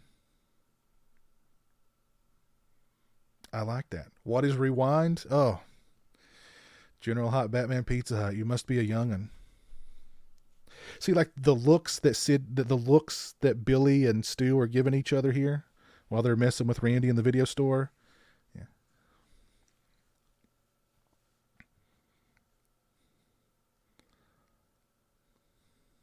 But again, I wasn't expecting two killers when I was watching this for the first time. I suck at fighters, so I never know about the competitive scene, but man, those character models are amazing. Yeah. RoboCop and Terminator both look really good. Spawn looks really good. I mean, the graphics in that game are really good. Really good.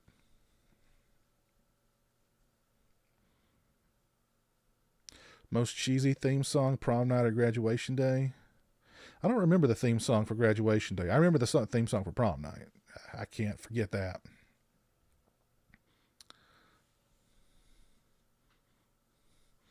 Here we got the Nick Cave song. Wanting you to turn it on. He's a ghost, he's a god, he's a man, he's a guru. Oh, we get the Town That Dreaded Sundown reference here. That's what made me, because I'd not seen the Town That Dreaded Sundown before, but I remember seeing it on the video store shelves so often, being at the video store. And awesome artwork, by the way. Love the artwork for the Town That Dreaded Sundown. But I remember thinking like, whoa, if they reference Town That Dreaded Sundown in this, I've got to go watch it.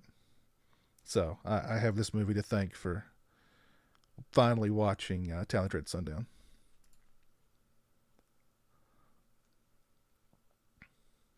Oh, you may know what rewinding is in another language. I'm not sure what it would be in another language. That's where, when you rented a VHS back in the day, you had to rewind it back to the beginning of the movie.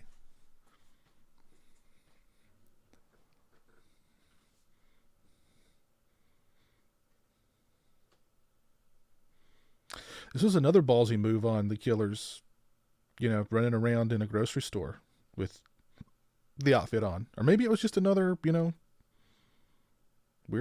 in the outfit. I don't know.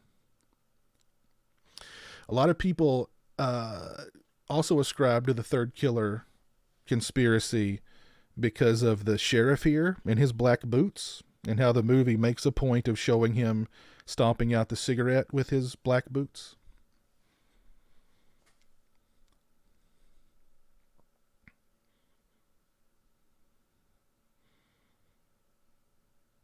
I do remember when they charged a fee for not rewinding, Aaron. Yes, I do.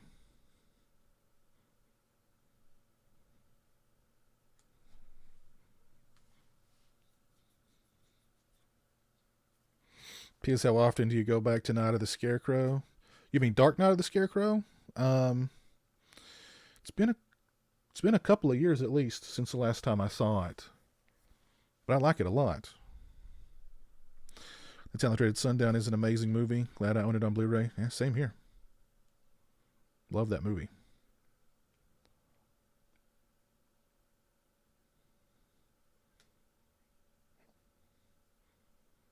And of course, this guy here who plays the sheriff, he was a cop in Nightmare on Elm Street.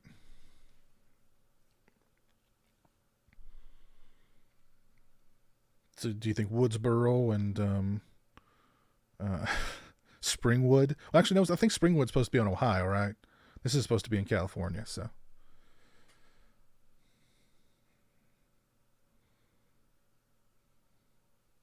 Or is this supposed to take place in California?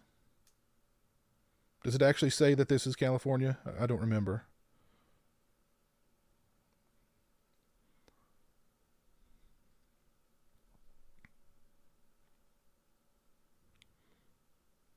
I remember being so excited. My parents' DVD and telling, look, I can skip chapters and no rewinding. Yes. The glory of DVDs. No, not having to rewind. If you had to pause the movie, there weren't a million, lines in the thing. Better picture quality. Meme King, thank you.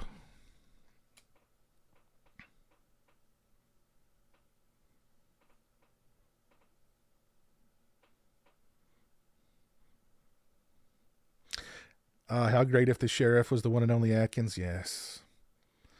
That would have been, wow. Can you imagine? Oh, the Atkins.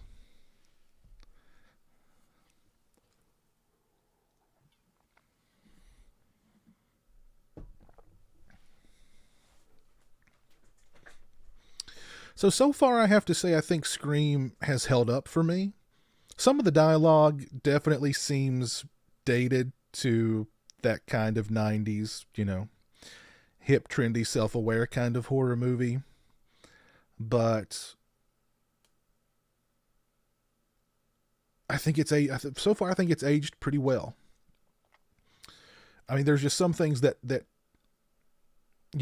good slasher movie, you know what I mean, is timeless. And I mean, this is a great looking movie. The cinematography is fantastic. The score is good. The pacing is really tight in this movie. I think the pacing is fantastic in this film. The characters are good. The kills are good. Just, some of the dialogue here and there, it maybe hasn't aged so well, but aside from that,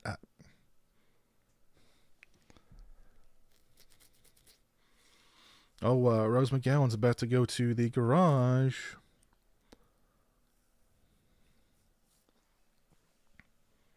Scream is a 90s classic, I agree. I wish John Saxon played Sidney's dad. That might have been a little too close to Nightmare on Elm Street.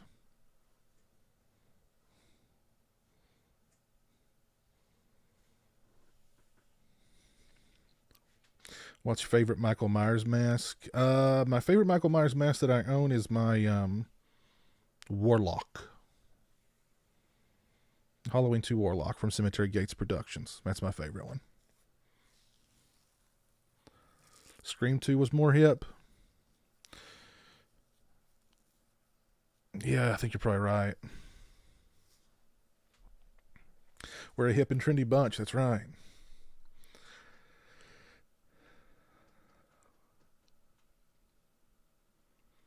All right, Meme King, I shout you out. And Sydney, yeah. Or I'm sorry, Rose McGowan's in the garage getting beer. And it's very cold there. Very, very cold there.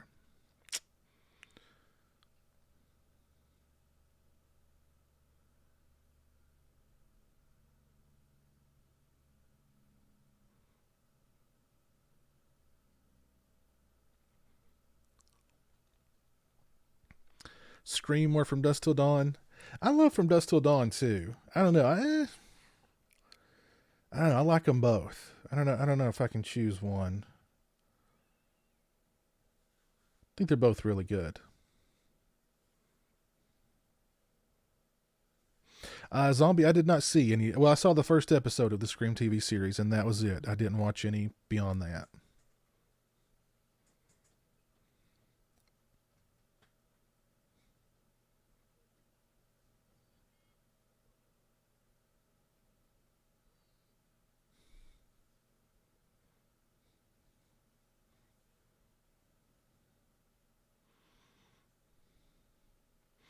Why do I say it's very cold in the garage? I mean, you can't tell?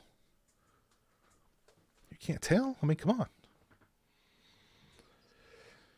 Do you not own the 18 Myers mask because you don't like it? I don't like it enough to want to really buy one. Put it that way.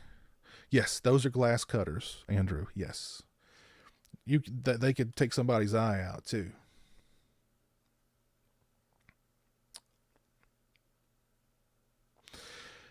I like the first From Dusk Till Dawn sequel, the one that Scott Spiegel directed. I think it's fun. The third one, I don't remember a whole lot about the third, but I remember it not being good.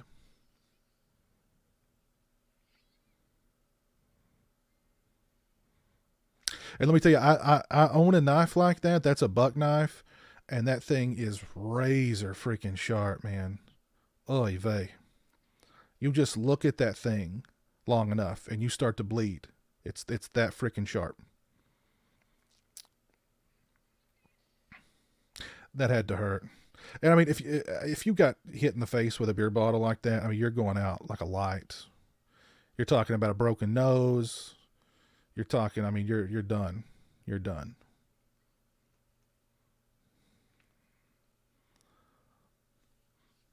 She has goosebumps. Something like that. Something like that. Yeah. Something like goosebumps. Uh-oh. Poor Rose. She's about to get, what a way to go. Death by garage door.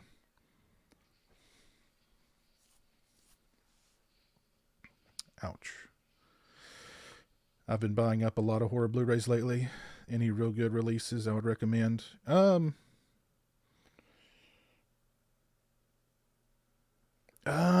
let's see. The Pet Sematary 2 Scream Factory release was pretty good. I'm trying to think. Let me think. What are some other good Blu-rays I've seen recently? I'll actually have to go back and look at my recent reviews.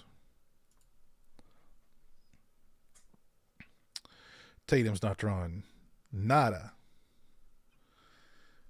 Tatum not drawing nada.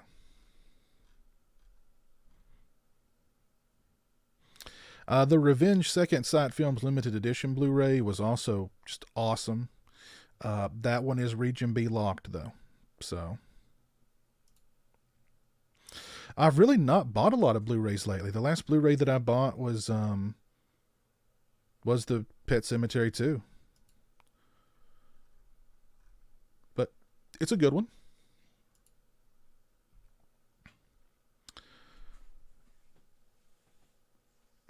This kill was the only one that made me scratch my head. A garage door opener wouldn't be able to pull her up, and she could have easily slid out the way up.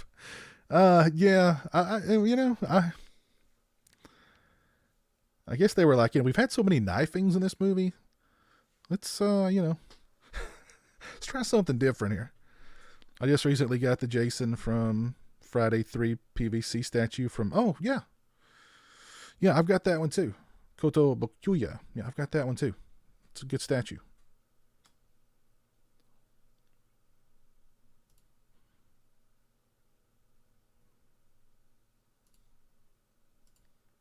Also here, Sydney's about to break the golden rule in a slasher flick. You know? She's about to allow herself to be deflowered. So, I mean, she's taking a big risk here.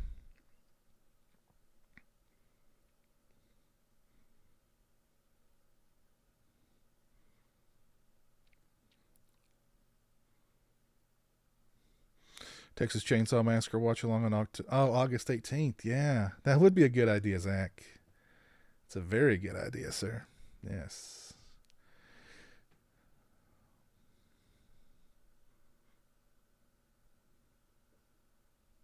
Oh, thank you, Steak Sauce.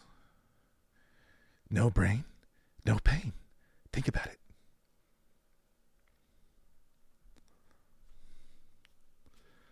I know you adore Rad. Have you ever seen the BMX Bandits with the young Nicole Kidman? No, I've not seen that one, Chris. Is it good?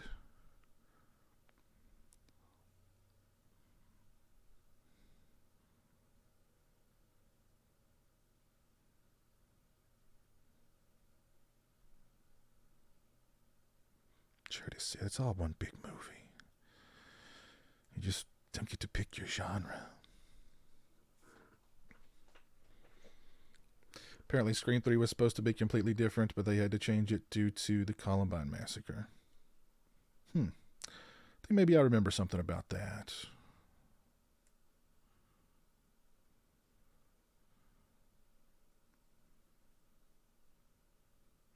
But somebody mentioned earlier about the Weinsteins interfering with all these movies, but isn't it odd that like occasionally one like Scream or The Crow, or From Dusk Till Dawn, or would kind of slip through their fingers, you know what I mean, without being interfered with or Harvey Scissor handed too badly,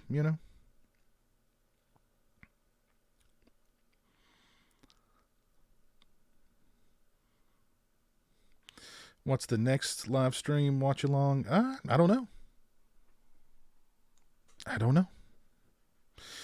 The next actual watch along where I can play the movie, for everyone to watch, will be Plan 9 from Outer Space, most likely.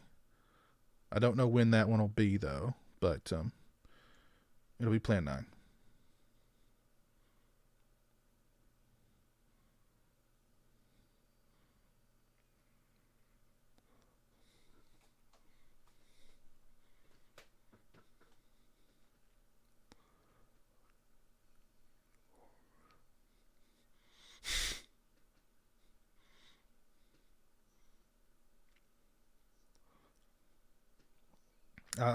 Jamie Lee. I guess you guys heard that she's going to be directing a movie for Blumhouse.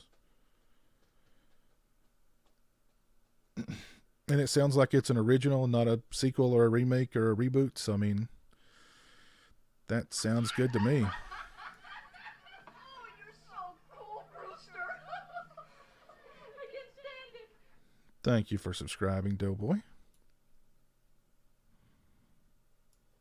The rules. The rules to survive a horror movie.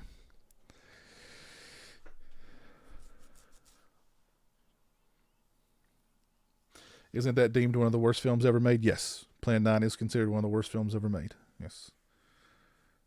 But it's public domain. So.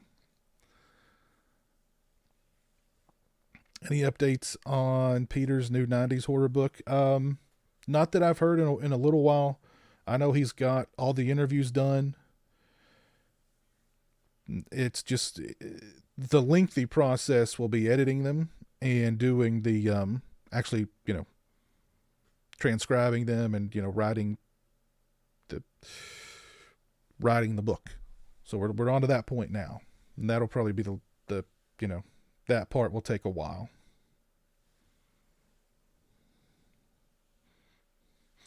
But Peter's also been busy producing extras for like Scream Factory Blu-rays and stuff. So I mean he's a busy man.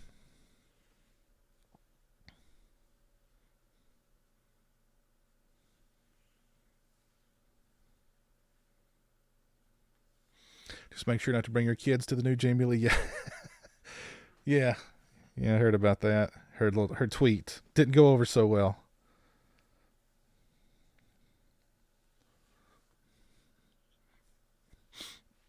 It's leagues better than Greasy Strangler. Oh, Greasy Strangler. Oy vey. That movie.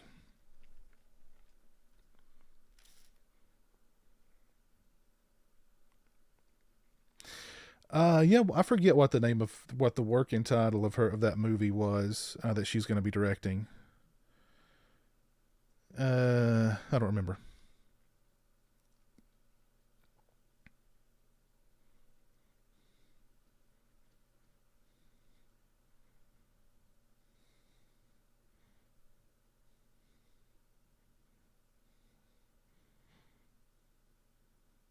Yeah, I noticed that too, Dave. Yeah.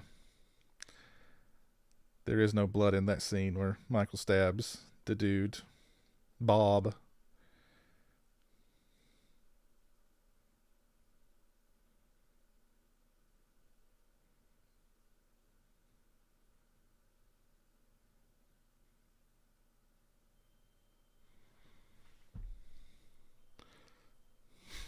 Do I understand Yiddish? No.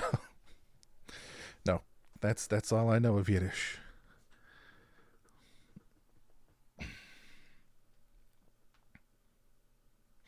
Also, Patrick Lussier edited this film. The director of My Bloody Valentine 3D and Drive Angry.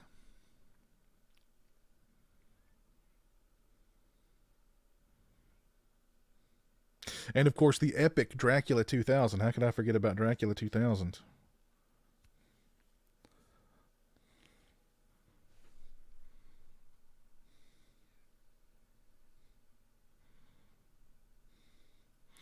I like Hellraiser 4, Devin. I don't know. I may be one of the few Hellraiser 4 fans, but I like that movie.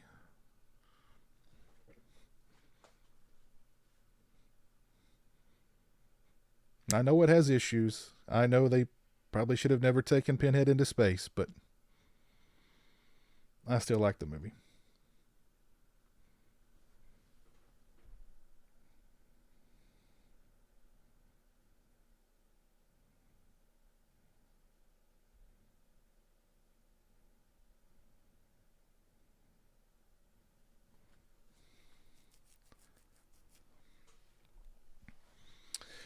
No, Jeff, I have not yet.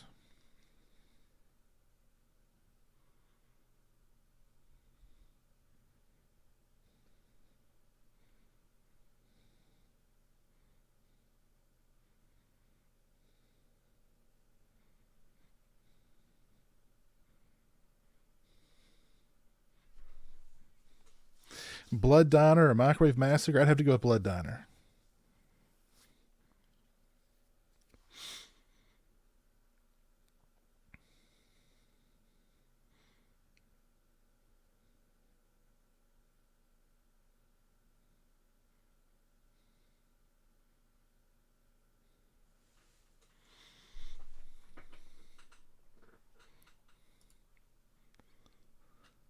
How much for a Friday 4 mask? Shoot me a message, Al.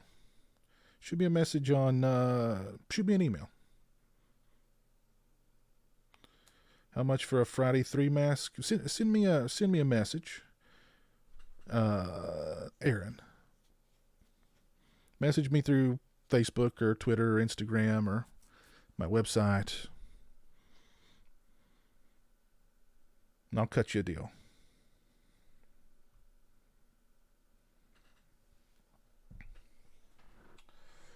Just about got this part 8 one here ready to roll for Dave in the chat.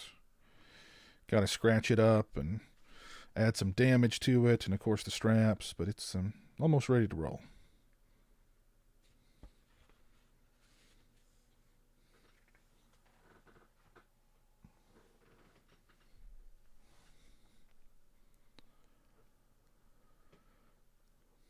How much for a Friday 2 tater sack? Whew, man.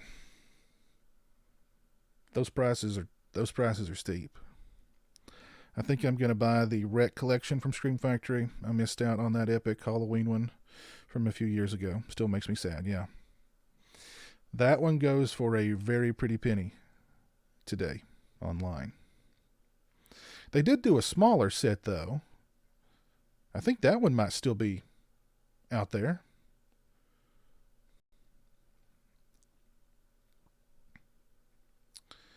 Favorite between Curse of Michael Myers, Jason Goes to Hell, or Freddy's Dead? Definitely not Freddy's Dead.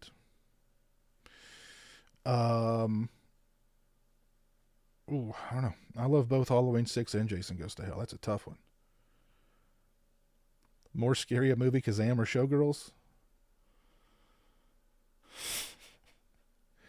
I don't think I've not even seen Kazam. Not even seen that movie. I have played Shaq Fu back in the day. And that was a scary game. Uh-oh. Here comes Billy. Oh, Billy. Oh, Billy. Billy's dead. He's done.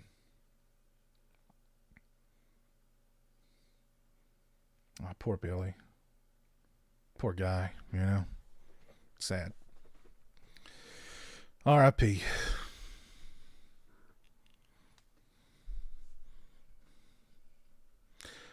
I've not seen the reboot of Saved by the Bell. I have no interest in watching the reboot of Saved by the Bell.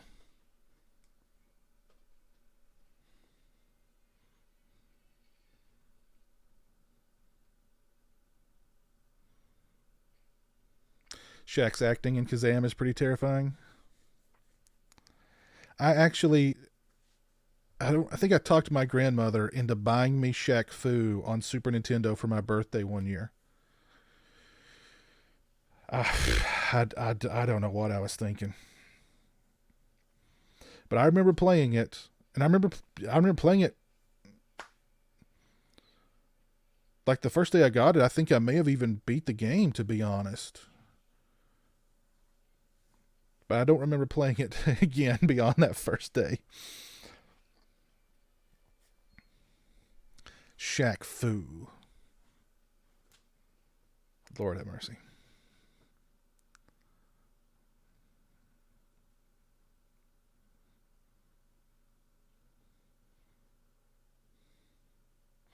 Who would win in a fight? The father drunk from Halloween 6 or Bucky from Halloween 4? My money's on Bucky. My money's on Bucky.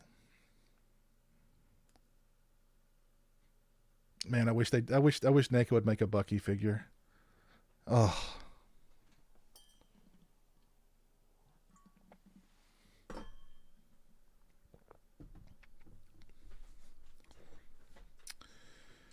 The ultimate Bucky figure. We need it. Or I need it at least. Steak Sauce, you don't like the original Saved by the Bell? My God. What is wrong with you?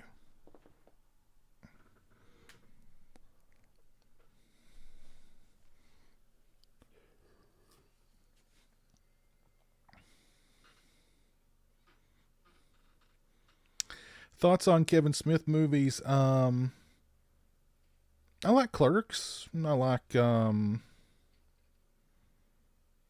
Clerks 2.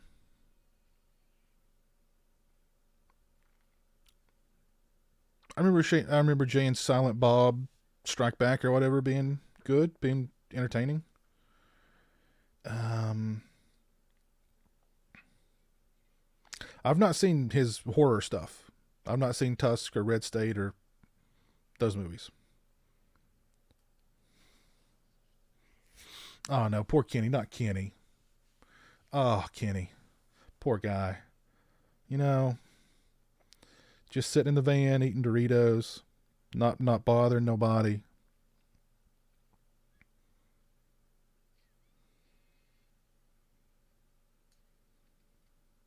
Or no, not Doritos, I'm sorry, Cheetos. Cheetos.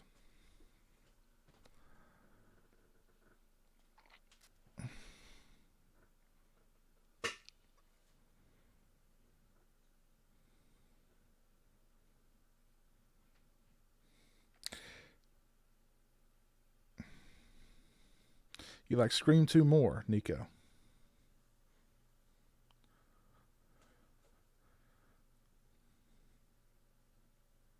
Yes, I have seen Intruder, Aaron. Yeah. I did a review of the Synapse Blu-ray release that came out a few years ago. But yeah, it's a fun movie.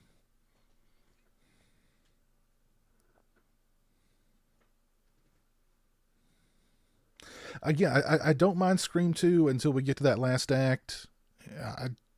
That last act, up until then, I'm fine with Scream 2.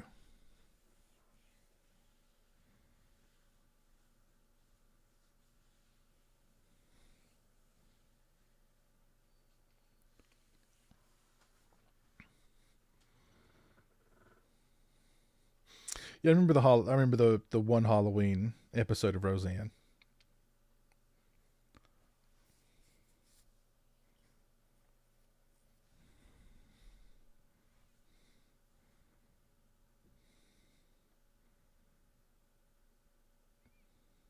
I was gonna make the oh my God, they killed Kenny. I was gonna say that, but I decided not to.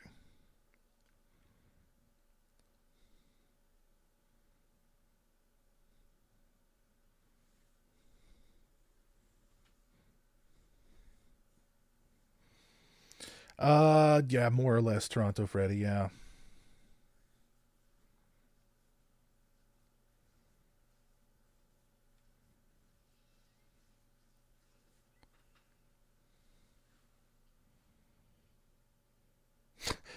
Randy just pops up. What's going on?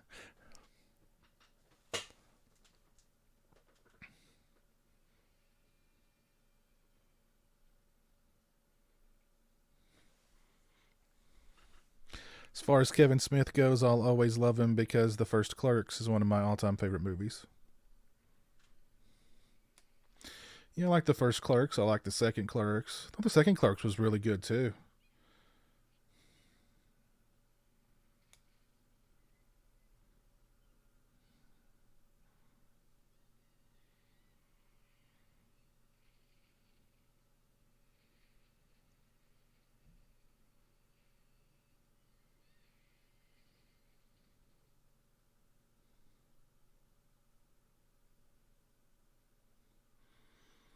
Yeah, they discuss what happened to Sid's dad at the end of this movie. Beyond that, I don't think he's ever mentioned again in the movies, in 2 and 3. And here's poor Dewey. And this was supposed to be Dewey's death. He was not supposed to... His heart was not supposed to go on, but...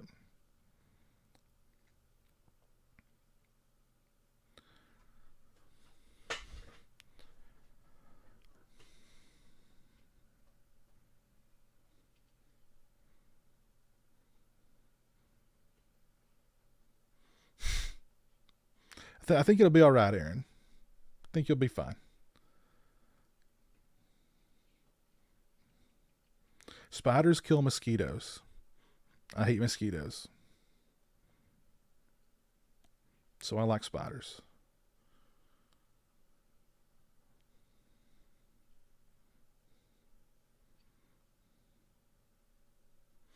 I was never a big fan of Mallrats. I only saw it a couple of times, but I just wasn't a big fan of it.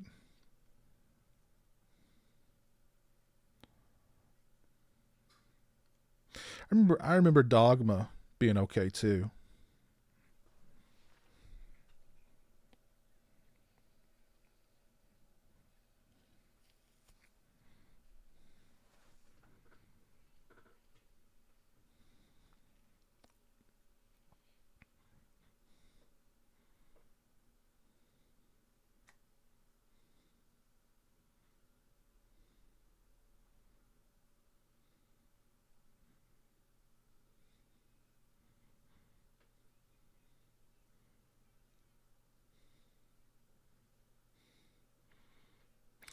Favorite date night horror movie? Oh man. Probably Hereditary. That's a great date night horror movie.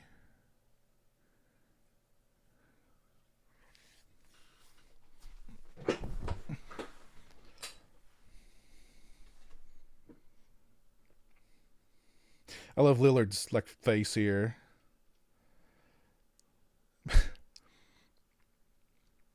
I've not seen Tusk. I've not seen any of the Kevin Smith horror flicks.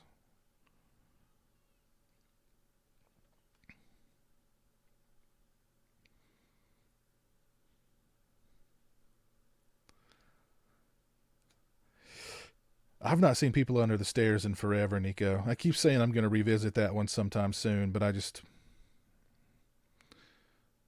I've not seen it in a long time. What do you guys think? What are some of your favorite date night horror movies? Scream would be a good date night horror movie. I was joking about Hereditary, by the way.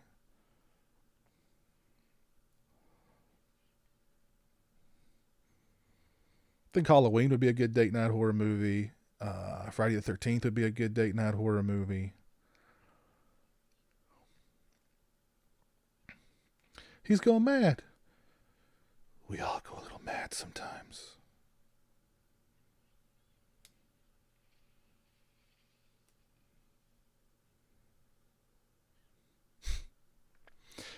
Nope, not seeing Yoga Hosers. I took my girlfriend to Halloween 2018. That was a great date. I took her to Overlord, too. Very cool.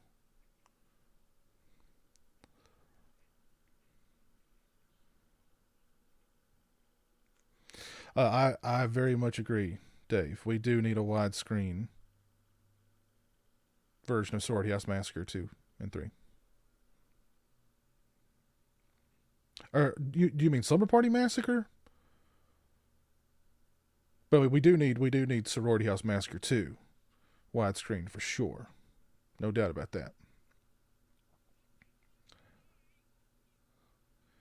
We've already played that game. Jaws is a good date movie, yeah. Friday 5 Ultimate Date Flick. I agree. Absolutely. Suspiria 2018. I don't know if that'd be a good date movie. I don't know. I don't think that's a good date movie.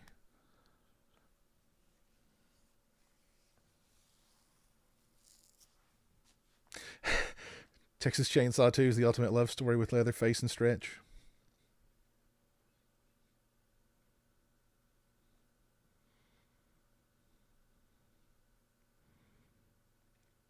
My Bloody Valentine 81. Yeah, there you go.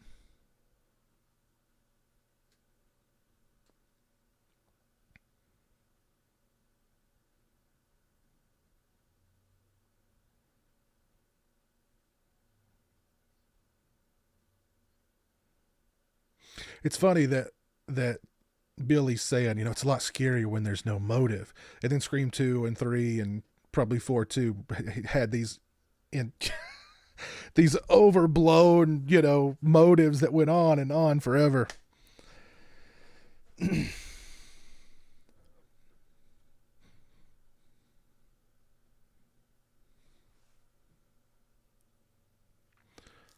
Spit on Your Grave, best date. Yeah, that'd be a great date movie for sure.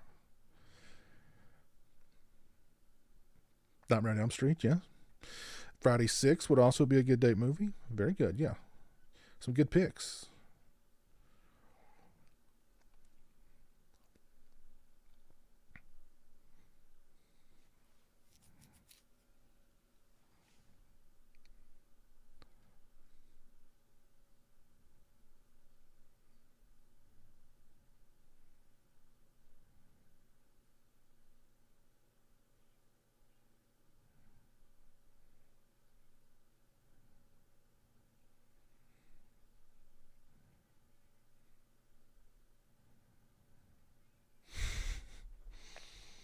Oh, the Blob remake. Yeah, that'd be a good one.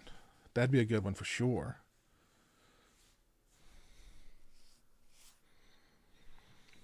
Zach, yeah, it does. They're not they're not put back in the film because the quality on them are pretty bad.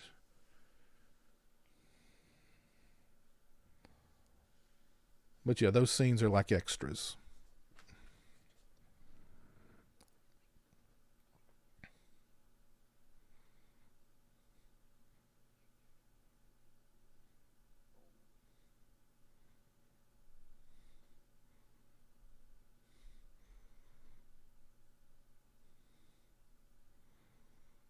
Jaws. Your mom and dad saw Jaws on a date. Yeah, Jaws, yeah. That great date movie. Absolutely.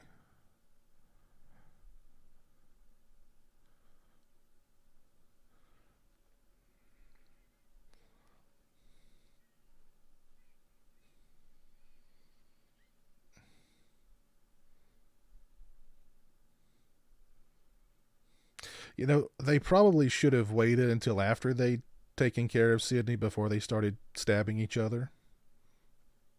That was a flaw in their plan, for sure.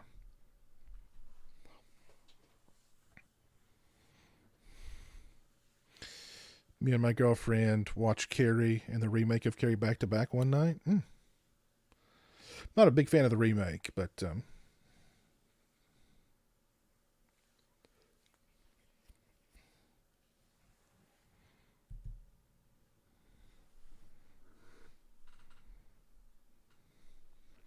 Jeremy Time live stream's a good date movie.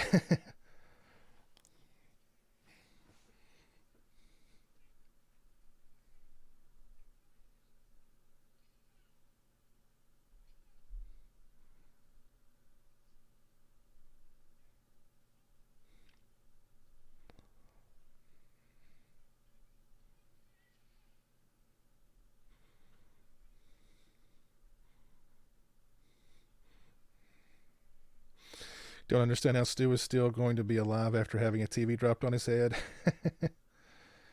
Well, I said it before. I'll say it again. They decapitated Michael Myers at the end of H2O. And they wrote that off in like 2 minutes at the beginning of Halloween Resurrection. So they can do the same thing here. He was barely alive when we found him. He had that TV on his face. And he was barely alive when we brought him back. And he's been in solitary confinement ever since.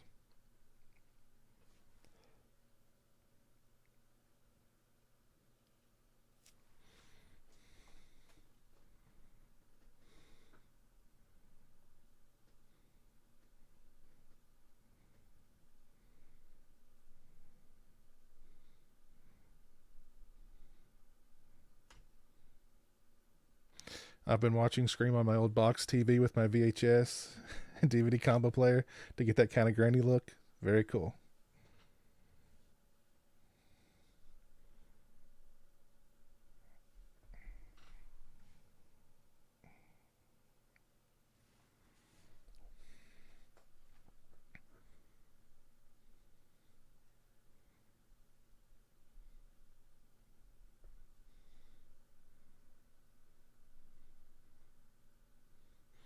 Why didn't Billy hold a grudge against his dad and off him? Well, he was setting up the dad to take the fall.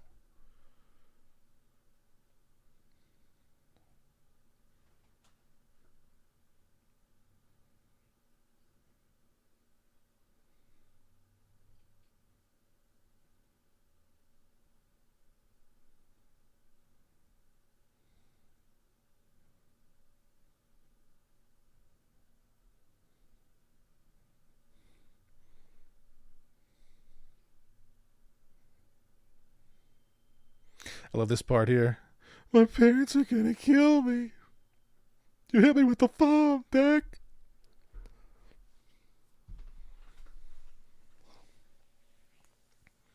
Bye, Lauren. Take care, man.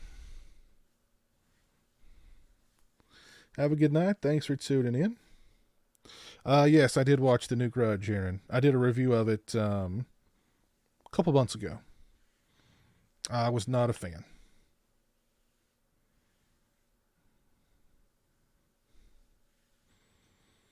I love Halloween 4 too, Nico.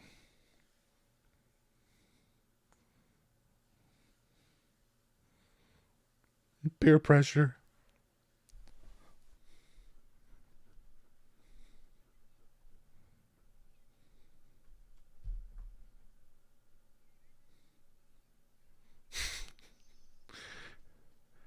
Not seen the Scream TV series, AMG. I got the From Crystal Lake to Manhattan box set in the mail yesterday. Pretty cool set. Yeah.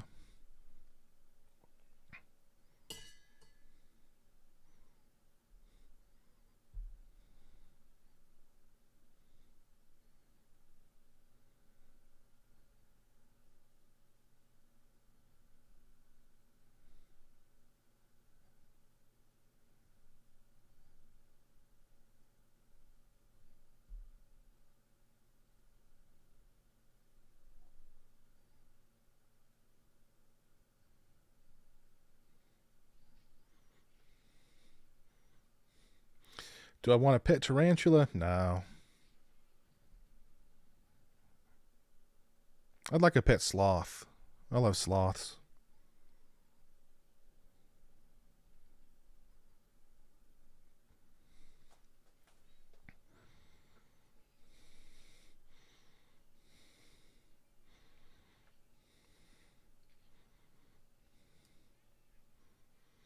Now here comes Stu's demise.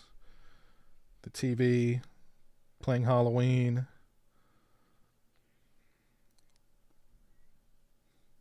I think at the time, Matthew Lillard and Nev Campbell may have been an item. Oh, poor Stu.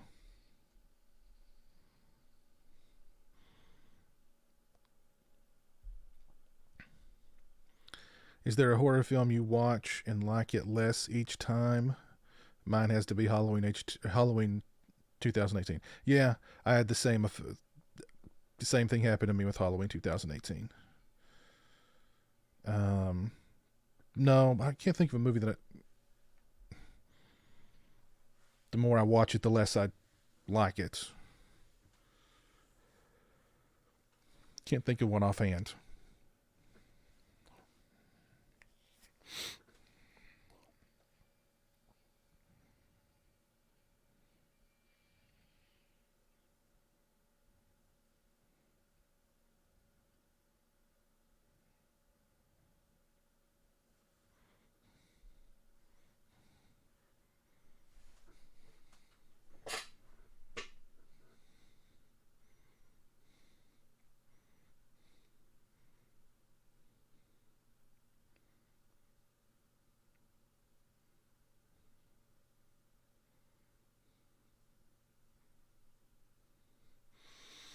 It's no problem, Aaron. No problem.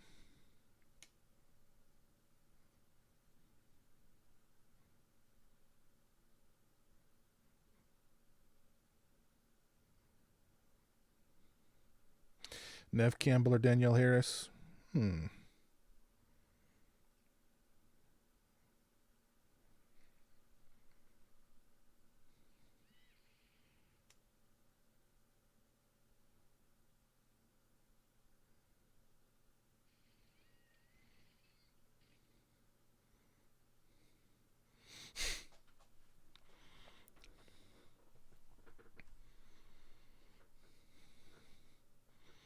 Toronto Freddy says both.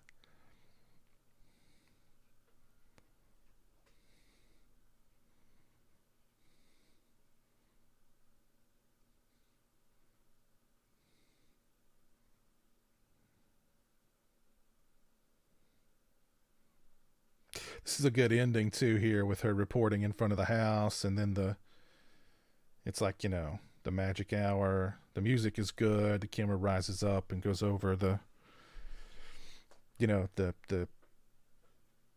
countryside there.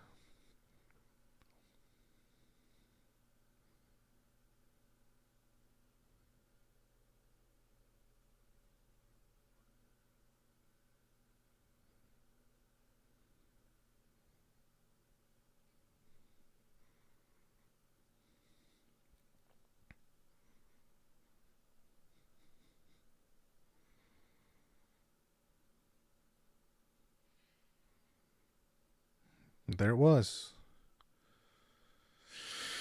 All right, take care of the beanhole. Have a good night, man. Thanks for tuning in. These live commentaries are great. Hope we'll be able to catch more of them. Yeah, right on, man. There it was. Scream. And I'm happy to report that I think it has held up for me. It's held up for me. Again, some of the dialogue is very, very of its time, but I think it's held up very well. It's definitely very well made. The music is good. The cinematography is good. The editing is good. The pacing is good. The performances are good. The characters are good. Yeah, I think it's completely held up. I don't know. What do you guys think? Has it held up? Yes, no, maybe?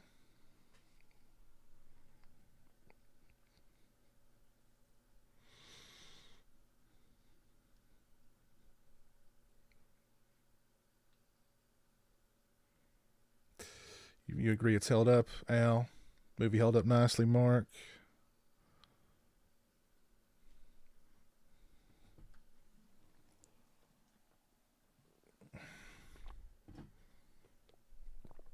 Definitely held up.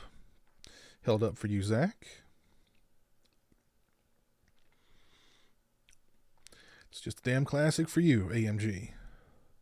Movie's good, says Steak Sauce. Yes, except the flannel. Jeff Sheeran always liked Scream 1. Very cool. If you've not dropped a like on the stream, please do so. I would appreciate it. But yeah, that was fun. It was good to revisit Scream. It'd been a while. And like I said in the beginning, I was kind of concerned that it may not have held up. But yeah, I believe it has. SMS Productions says it's held up. Jason Neal says it's held up. Still works for Colin Pierce.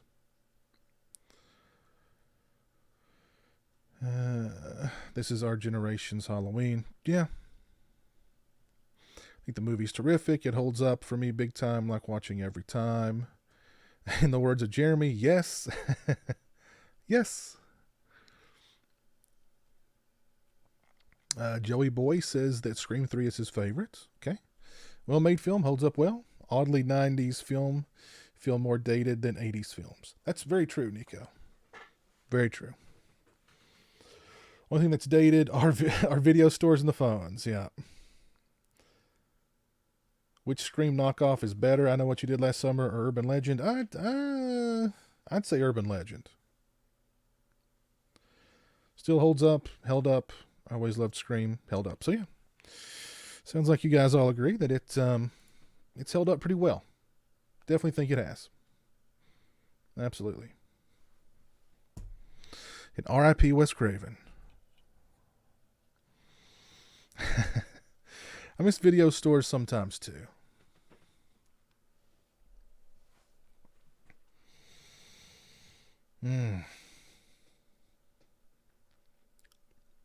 So what do you guys think? What should be the next live commentary?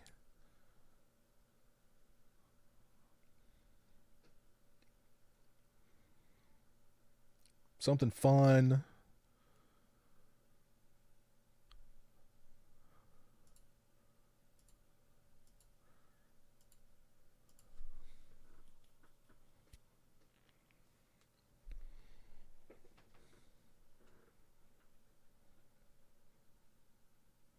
We had some good suggestions for upcoming live commentaries. Texas Chainsaw 3, Hereditary. Yes, the Marco Beltrami's score is very good in this film. There's no doubt about it. No doubt about it. Police Academy. Schindler's List. Pieces, I agree with Pieces. Pieces is great. Child's Play 3. I have to do that with Jeremy. Ooh, Sleepaway Camp. Very nice. Does anybody out there own the Sleepaway Camp DVD set with the Red Cross on it? That the actual Red Cross made Anchor Bay remove? Child's Play 2. Oh, Hell Nights. Psycho Cop. Psycho Cop would be fun. Still vote for Neon Maniacs. Neon Maniacs is so good. And that could be one that you guys could easily watch along with me because it's on YouTube. And it looked like it was a very good high definition upload of it too. So that would be a pretty easy one. Jason Goes to Hell with the audience noises from the Pieces extras on the Blu-ray. Oh yeah, Jason Goes to Hell would be a really good one. Hold on, let me write some of these suggestions down.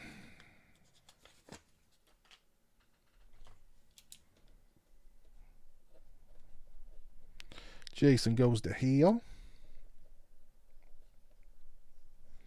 Sleepaway Camp.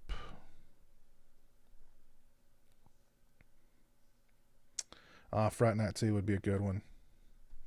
Fright Night 2 would be fun.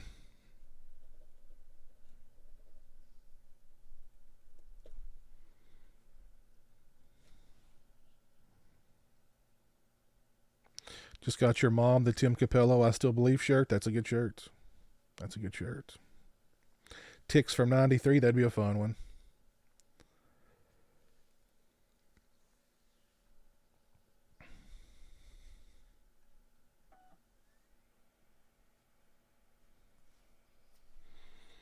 Hell Night. It's been a while since I've seen Hell Night. I do have the Scream Factory Blu-ray though.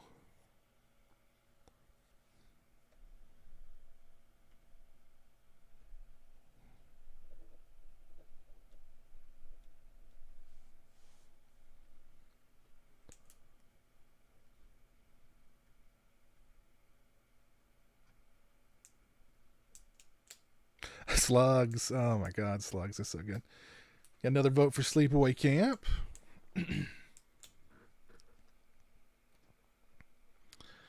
Commentary for the Elm Street remake. Oh gosh. No, I don't know if I can handle that one. Arachnophobia, Demons, Pumpkinhead, Blackenstein. That'd be a fun one. Ooh, the Red Sundown. Yeah, that'd be a good one. That'd be a good one.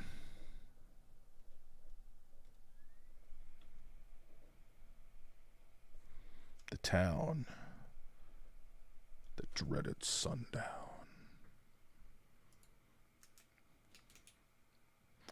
Night of the Creeps. That'd be a fun one too. Yeah. Mosquito going into summer. A fun, cheesy one would be Mosquito. Yeah, that would be a good one. With the great Gunnar Hansen. Mosquito. So it looks like I've had quite a few votes for Sleepaway Camp. I've had quite a few votes for Jason Goes to Hell. Phantasm. Yeah, Phantasm would be a good one.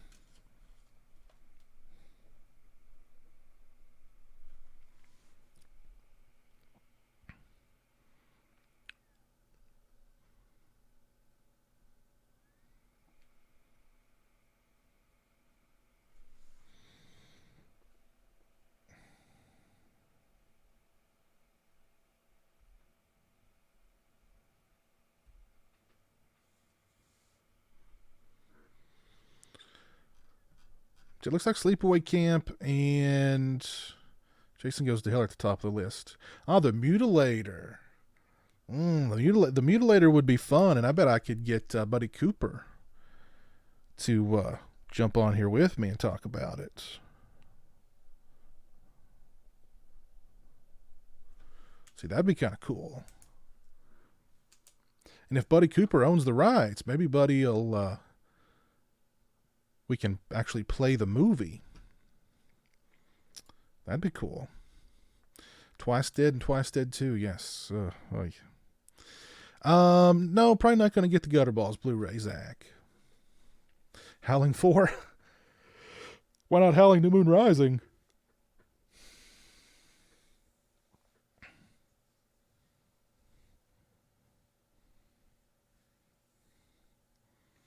Really, all the Sleepaway Camp movies would be fun, aside from Return to Sleepaway Camp. Yeah, the Mutilator would be good, especially get Buddy Cooper to watch with me. Shoot the bull about the Mutilator. That'd be fun. The Mutilator, I had to rewind and ask myself, where did that meat go? Did I see that right? Summer Party Massacre 3. I do love me some Summer Party Massacre 3. No doubt about that. Oh, where'd the meat hook go? Yeah. Yep. I see what you're saying there, Aaron, for sure. Oh, yeah, that Arrow release of The Mutilator was so good. Excellent release.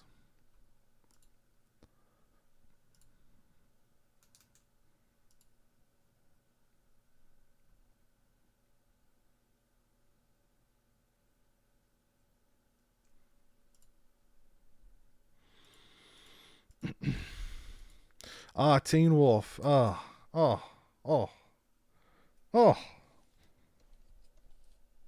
love Teen Wolf.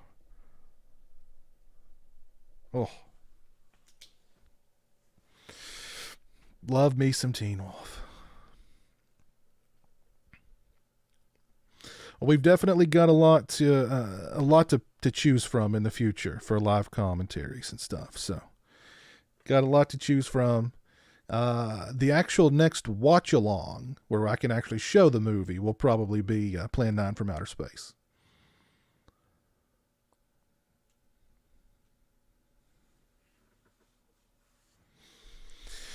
But I guess I'll go ahead and sign off here. We've been going for 2 hours, almost 3 hours. And big shout out to everybody who tuned in. Big shout out to Andrew, Mr. McNuggets, for the subscription over on Twitch. I appreciate that.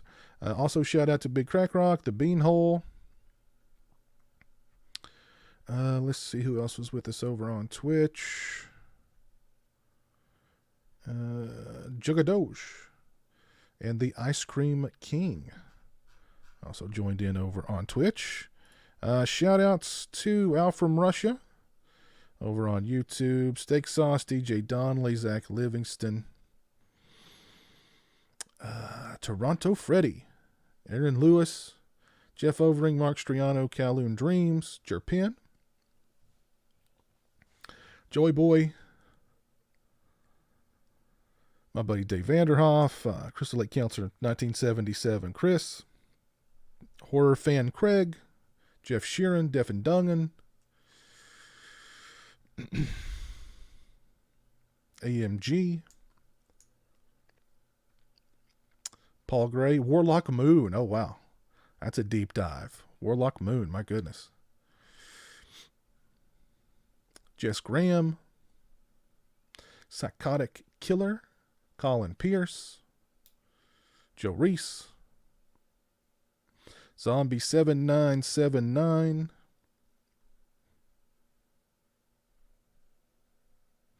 my buddy Nico, Rizami, whoever that is, Horrid Films.